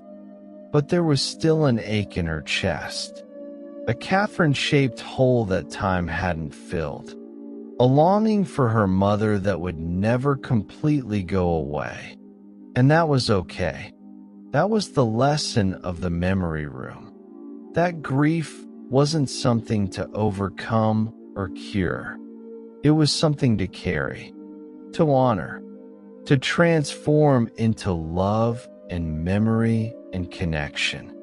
Eleanor opened one of the journals and found the entry she had written on the first anniversary of finding Catherine's letters. She read her own words back to herself. Your grief is valid. Your love is real. And your person, whoever they were, mattered. They existed. You existed together. And that can never be taken away. She had needed to hear those words then. And she realized, with sudden clarity, that she still needed them now. Would always need them. Because grief didn't end. It just changed shape. Became something you could live with. Something that, in its own strange way, enriched your life by reminding you what mattered. Eleanor pulled out a fresh piece of paper. She hadn't written to her mother in months. Life had been so busy, so full of other people's grief that she'd neglected her own. Mom, it's been 8 years since you died. 8 years since I felt like my world ended. And in some ways, it did end.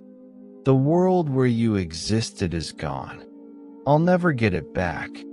But I've built something new from the ruins. I've created a place where people can love their dead openly, where grief is honored as a form of love. And I think you'd be proud of that. I still talk to you all the time. In my head, mostly. Sometimes out loud when I'm alone. I tell you about my day, about the people I meet, about the work I'm doing. And even though I know you can't hear me, it helps. It keeps you alive in my heart. Mrs. Calloway died last year. I think you two would have liked each other. You both understood that love doesn't end with death. That memory is a form of immortality. I miss you. I'll always miss you. But I'm okay. Better than okay, actually. I've found purpose in my pain. I've turned my grief into something that helps others. Thank you for being my mother. Thank you for teaching me how to love deeply, even knowing that loss is inevitable. Thank you for everything. I love you. Always. Eleanor. She folded the letter and placed it in the wooden box with all the others. Hundreds of letters now, written over 8 years. A chronicle of her grief, her healing, her transformation. The memory room had taught her that you didn't have to choose between remembering and living. You could do both. You could carry your dead with you and still move forward. You could honor the past while building a future. As Eleanor descended the stairs and locked up the library, she felt a deep sense of peace. The work would continue. The memory room would grow. More people would find their way to these sacred spaces and discover that they weren't alone in their grief. And somewhere, she liked to believe the dead were watching. Catherine and Elizabeth holding hands across time. Mrs. Calloway reunited with her son. Her mother smiling that smile Eleanor remembered so well. They were gone, but they weren't lost. They lived in memory, in love, in the countless hearts that refused to forget them. And that, Eleanor thought, was the closest thing to immortality that humans would ever achieve. 9 years after finding the letters, Eleanor fell in love. It was unexpected. She had convinced herself that her work was her life, that the memory room was enough. But then she met Daniel at a conference on grief counseling. He was a therapist who specialized in bereavement.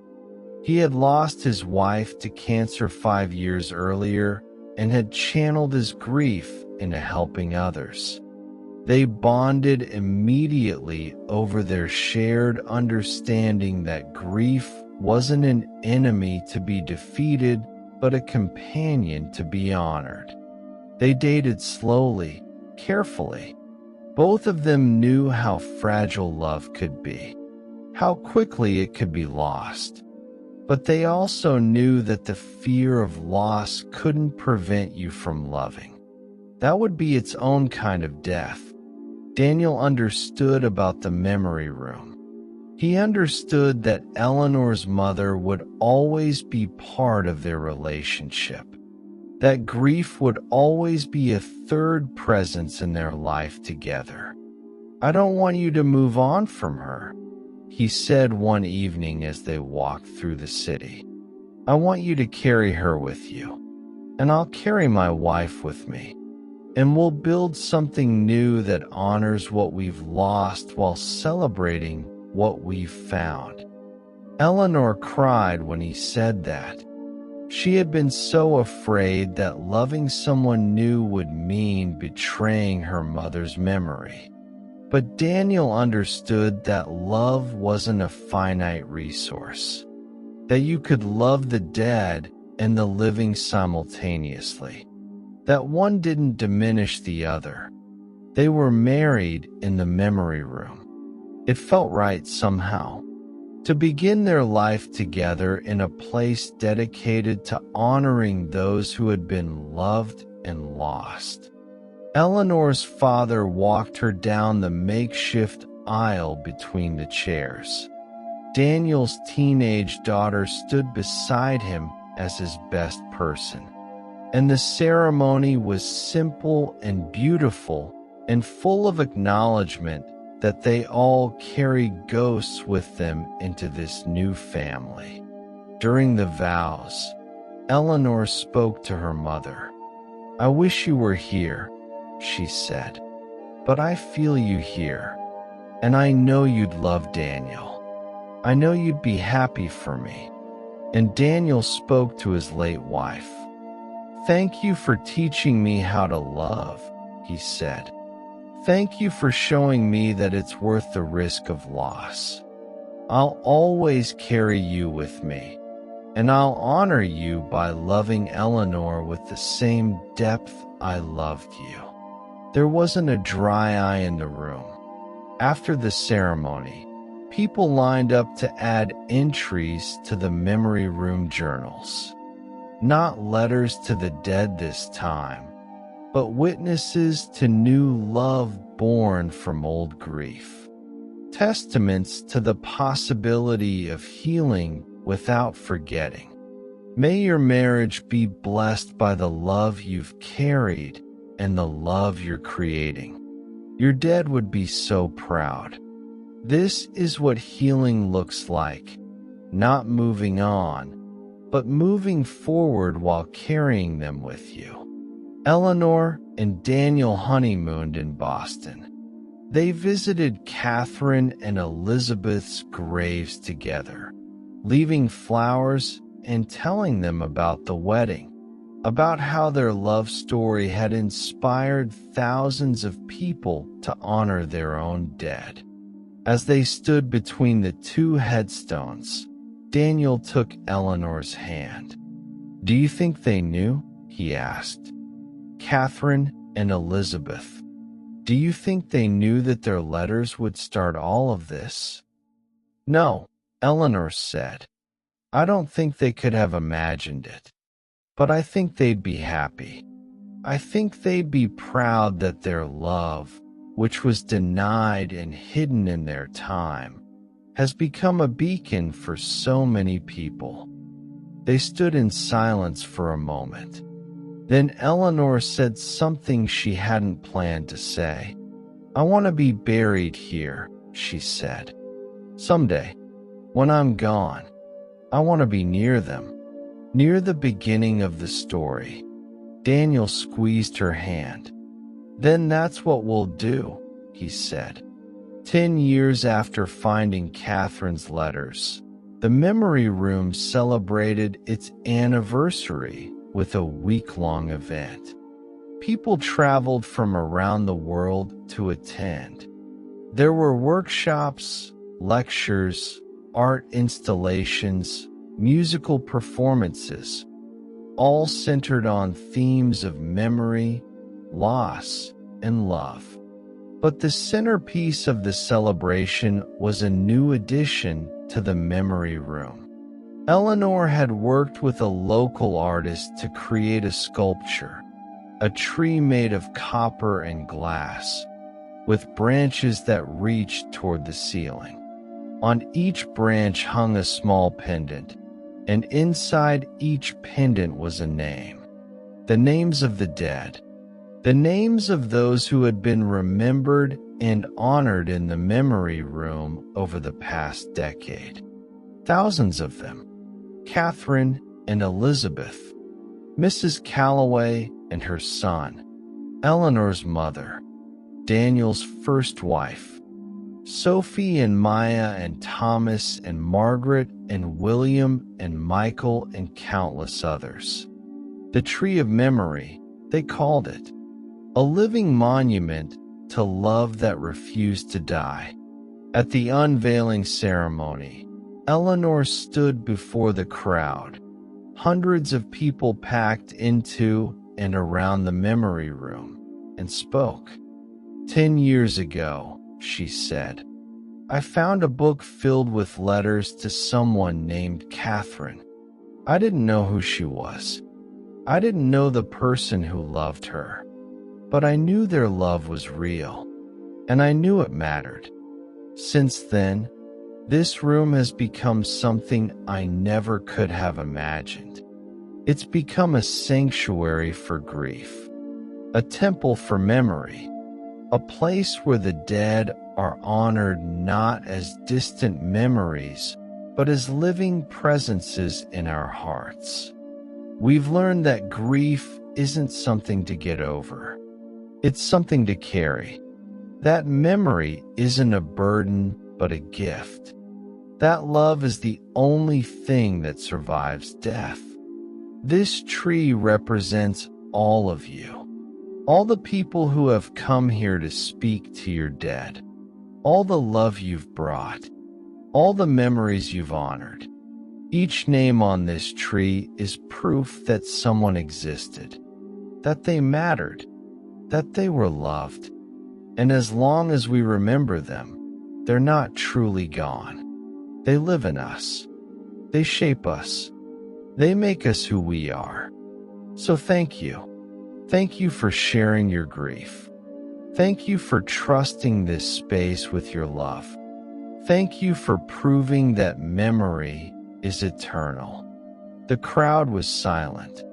Then, slowly, people began to stand, and they began to call out the names of their dead, shouting them to the ceiling, to the sky, to the universe.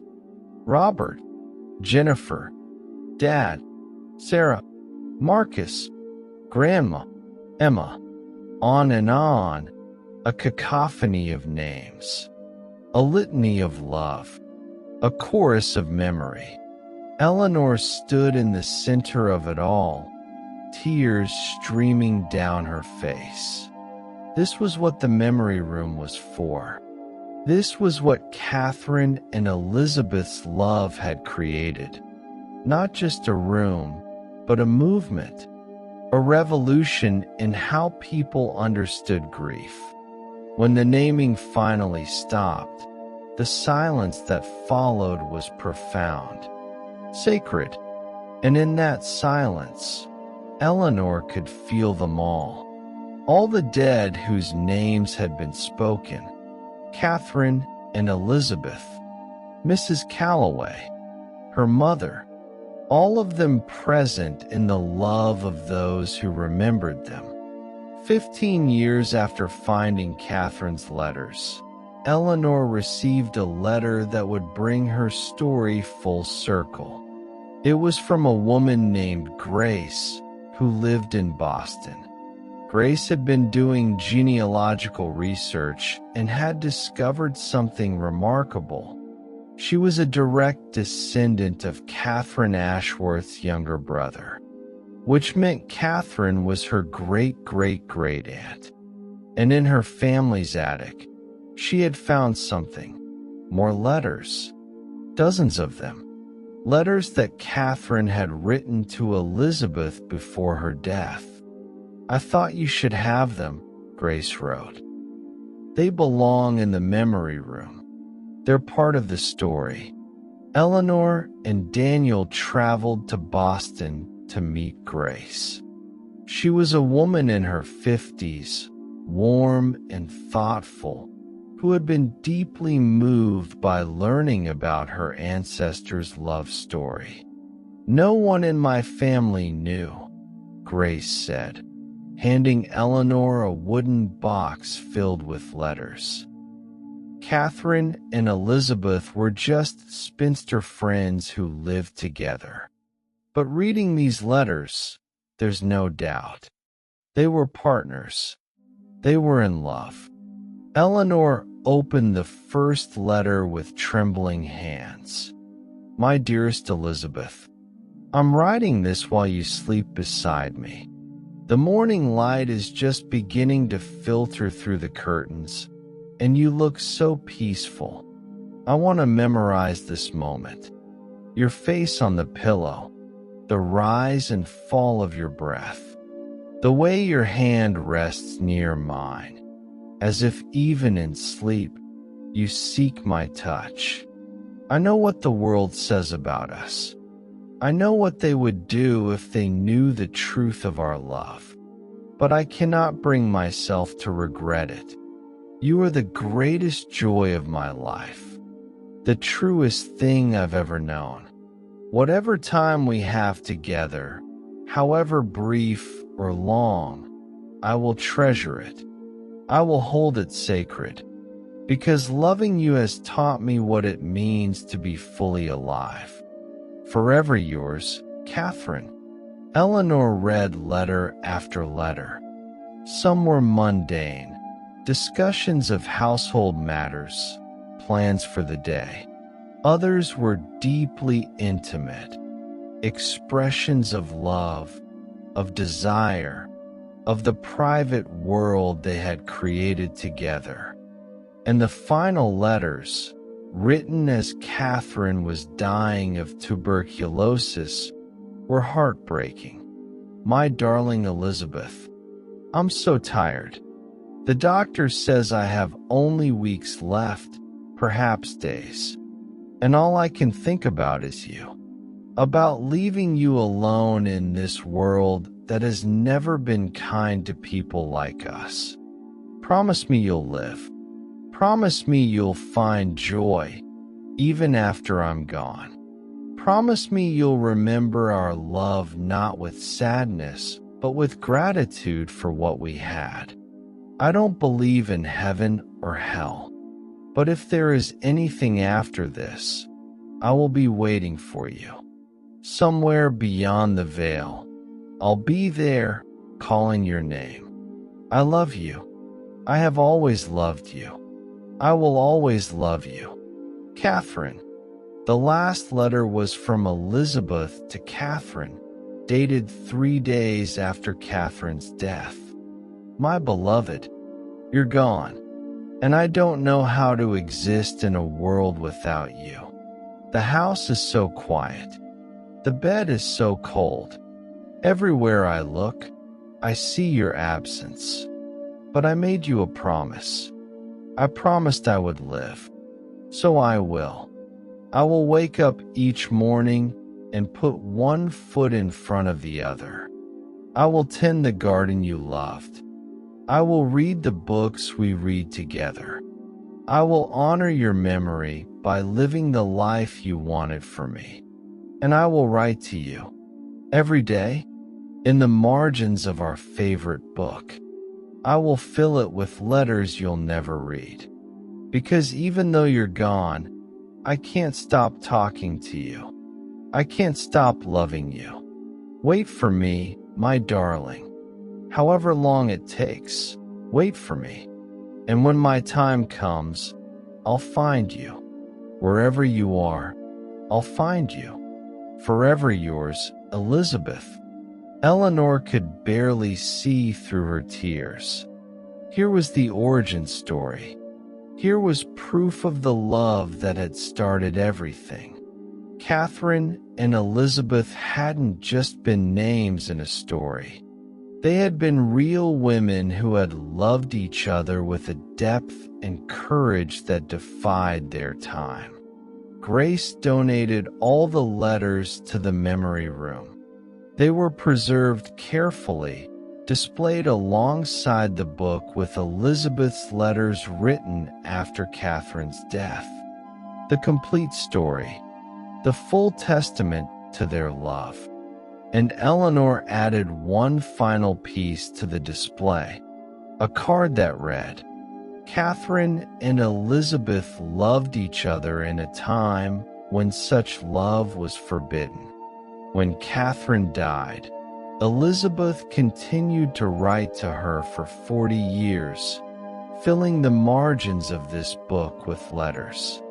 Those letters were found in 2015 by a young librarian named Eleanor, who was grieving her own loss. And from that discovery, the memory room was born.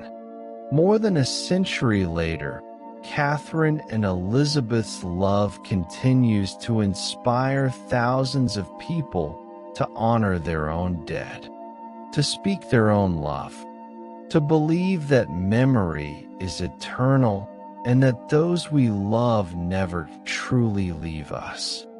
This is the power of love. This is the triumph over death, not through denial or forgetting, but through memory, through honoring, through refusing to let go. Catherine and Elizabeth, thank you. Your love changed the world. 20 years after finding Catherine's letters, Eleanor stood in the memory room on a cold December morning. She was 52 now. Her hair had threads of silver. Her face showed the lines of a life fully lived. Daniel stood beside her, his hand in hers. Their daughter, a surprise pregnancy that had come when Eleanor was 40, was 15 now, helping them set up for a special ceremony. Today, they were installing a time capsule in the memory room.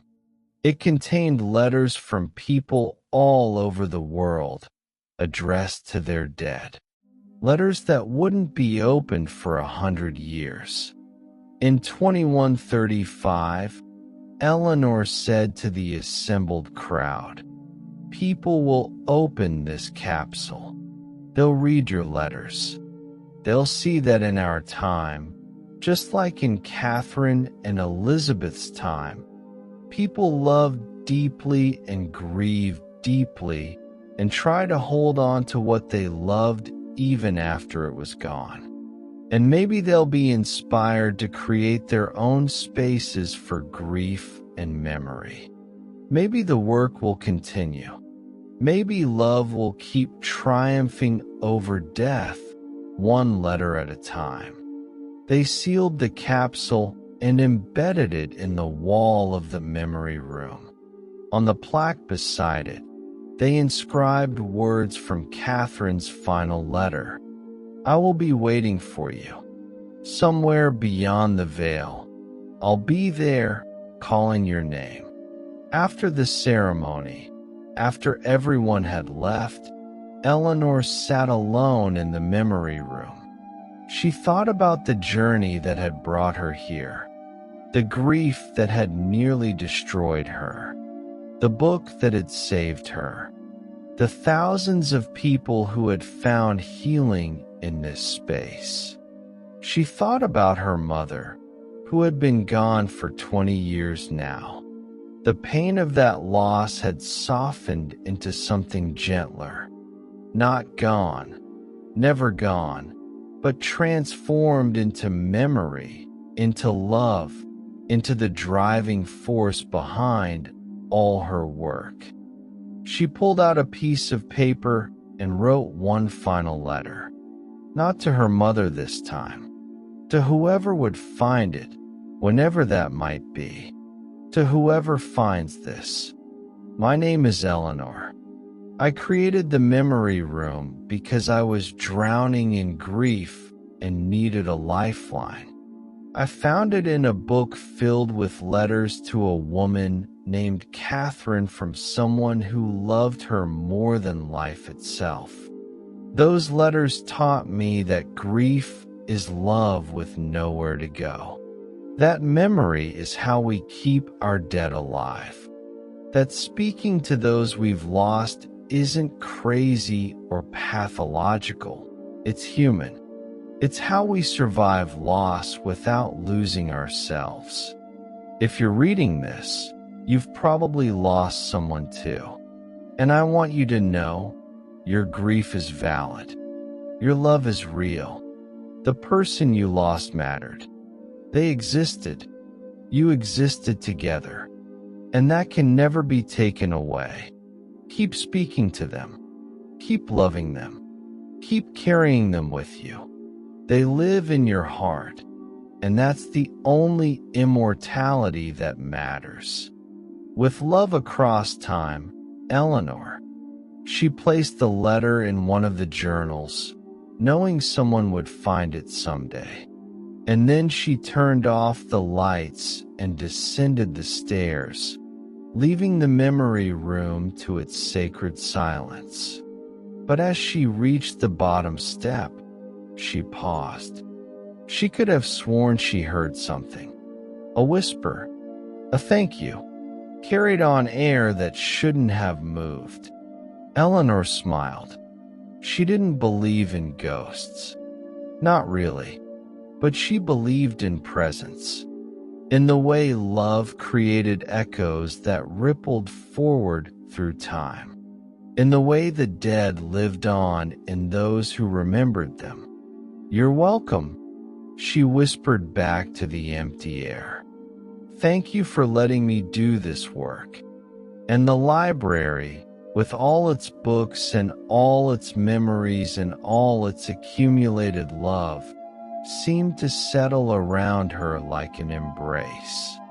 25 years after finding Catherine's letters, Eleanor was diagnosed with terminal cancer. It was aggressive, the doctors said. Perhaps a year with treatment. Maybe 2 if she was lucky. She wasn't afraid. She had spent decades thinking about death, about loss, about the space between living and gone. She had helped thousands of people face their mortality. Now it was her turn. She told Daniel and their daughter. She told her father, who was 95 now and still writing letters to Eleanor's mother in the memory room every month. She told the staff at the library, the people who had become her second family over the decades. And then she made a decision. She would spend her remaining time doing what she'd always done, witnessing grief, honoring memory, helping people speak to their dead. She worked until she couldn't anymore, until the pain was too great and the exhaustion too overwhelming. And when that day came, she asked to be moved to the memory room. They set up a bed for her there, among the journals and the displays and the tree of memory with its thousands of names. People came to visit, not to say goodbye. She didn't want that, but to sit with her, to share their stories, to add more letters to the journals. Eleanor lay in her bed and listened to the voices, the living speaking to the dead, and she felt profoundly at peace. This was where she belonged, among all this love, all this memory, all this proof that death wasn't the end of anything that mattered. One evening, When Daniel was sitting beside her, holding her hand, she said, "I'm not afraid." "I know," he said. "You've never been afraid of death." "I've spent 25 years learning how to die," she said. "Learning that love survives, that memory is eternal, that we carry our dead with us, and they make us who we are." "What do you want me to do?" Daniel asked. "After, keep the memory room open," she said. "Keep telling people that grief is sacred, that love doesn't end. And write to me. I'll be waiting." Daniel's eyes filled with tears. "I will," he promised. "Every day, just like Elizabeth wrote to Catherine." "Good," Eleanor said. And then, with a slight smile, "I always wanted to be part of the story." Eleanor died on an October morning, exactly 25 years after finding Catherine's letters. She slipped away peacefully, surrounded by her family and by the presence of all the dead who had been remembered in that room. Her funeral was held in the memory room. Hundreds of people attended, spilling out into the hallway and down the stairs. They shared stories of how Eleanor had helped them, how she had given them permission to grieve, how she had shown them that memory was a form of love. And then they did something beautiful. They added Eleanor's name to the tree of memory, right next to Catherine and Elizabeth, right next to Mrs. Calloway and her son. Another name, another light, another proof that love survives death. Daniel began writing letters to Eleanor the very next day. He would come to the memory room and sit in the chair where she used to sit, and he would tell her about his day, about their daughter, about the world continuing to turn without her. "My darling Eleanor, you're gone. And like Elizabeth, I don't know how to exist in a world without you. But I made you a promise. I promised I would keep living, keep loving, keep honoring your work. The memory room is thriving. More people than ever are coming to speak to their dead. Your legacy is growing. You changed how people understand grief, and that gift will outlive us all. I miss you. God, I miss you. But I also feel you here, in this room that you created, in the work that you started, in the countless lives you touched. Wait for me, my love. However long it takes, wait for me. And when my time comes, I'll find you, just like Catherine and Elizabeth, just like all the people who've loved and lost and refused to let death have the final word. Forever yours, Daniel. Years passed. The memory room continued to grow. Daniel kept writing his letters. Eleanor's daughter grew up and became a librarian herself, carrying on her mother's work. And one by one, more names were added to the tree of memory.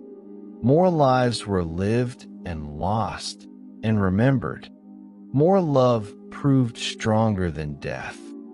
50 years after Eleanor found Catherine's letters, the memory room celebrated its golden anniversary. Daniel was gone now.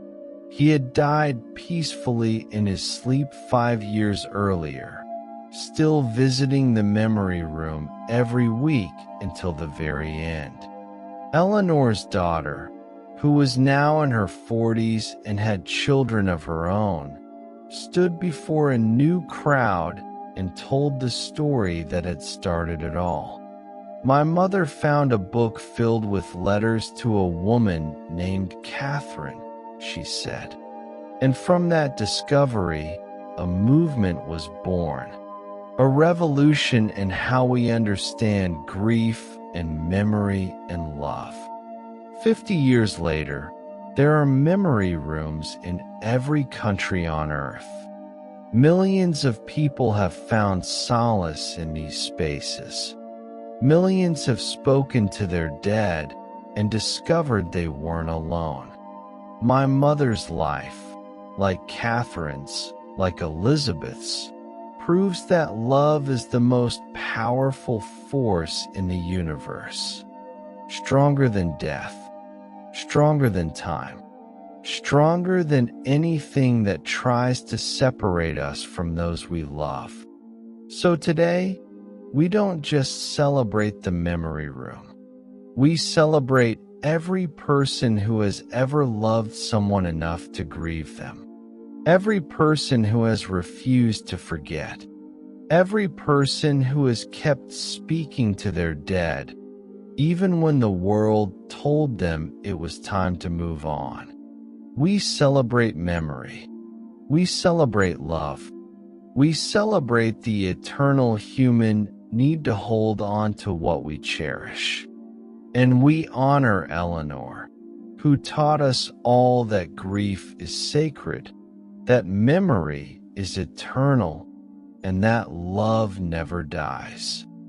The crowd erupted in applause, and in the memory room, among all the journals and the displays and the tree of memory with its thousands upon thousands of names, the air seemed to shimmer, as if all the dead who had been remembered there were present, bearing witness, celebrating, Catherine and Elizabeth holding hands across time, Mrs. Calloway reunited with her son, Eleanor and Daniel together again, and countless others, an invisible congregation of love.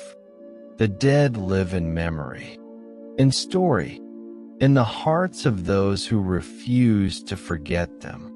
And as long as there are people who love deeply enough to grieve, as long as there are spaces where that grief can be honored, the dead will never truly be gone. They will live on, forever, in the only immortality that matters, in love, in memory, in the eternal human refusal to let death have the final word.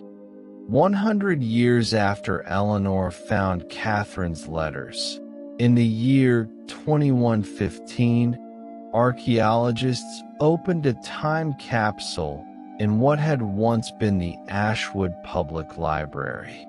Inside, they found thousands of letters. Letters to the dead. Letters full of love and loss and longing. And they realized humans have always been this way.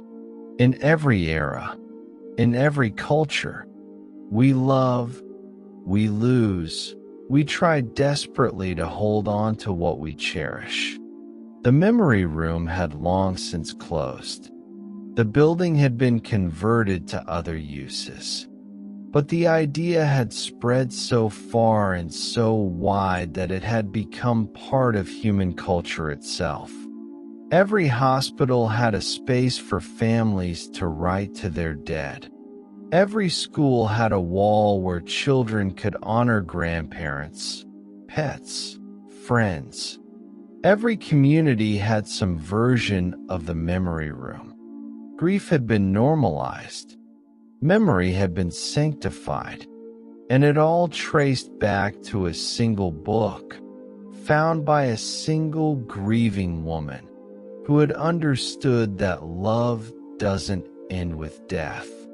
The archaeologists carefully preserved the letters. They created a new museum dedicated to the history of how humans honor their dead. And at the center of the museum, they placed the original book with Catherine's letters to Elizabeth. On the plaque beside it, they inscribed Eleanor's words. Your grief is valid. Your love is real. The person you lost mattered. They existed. You existed together.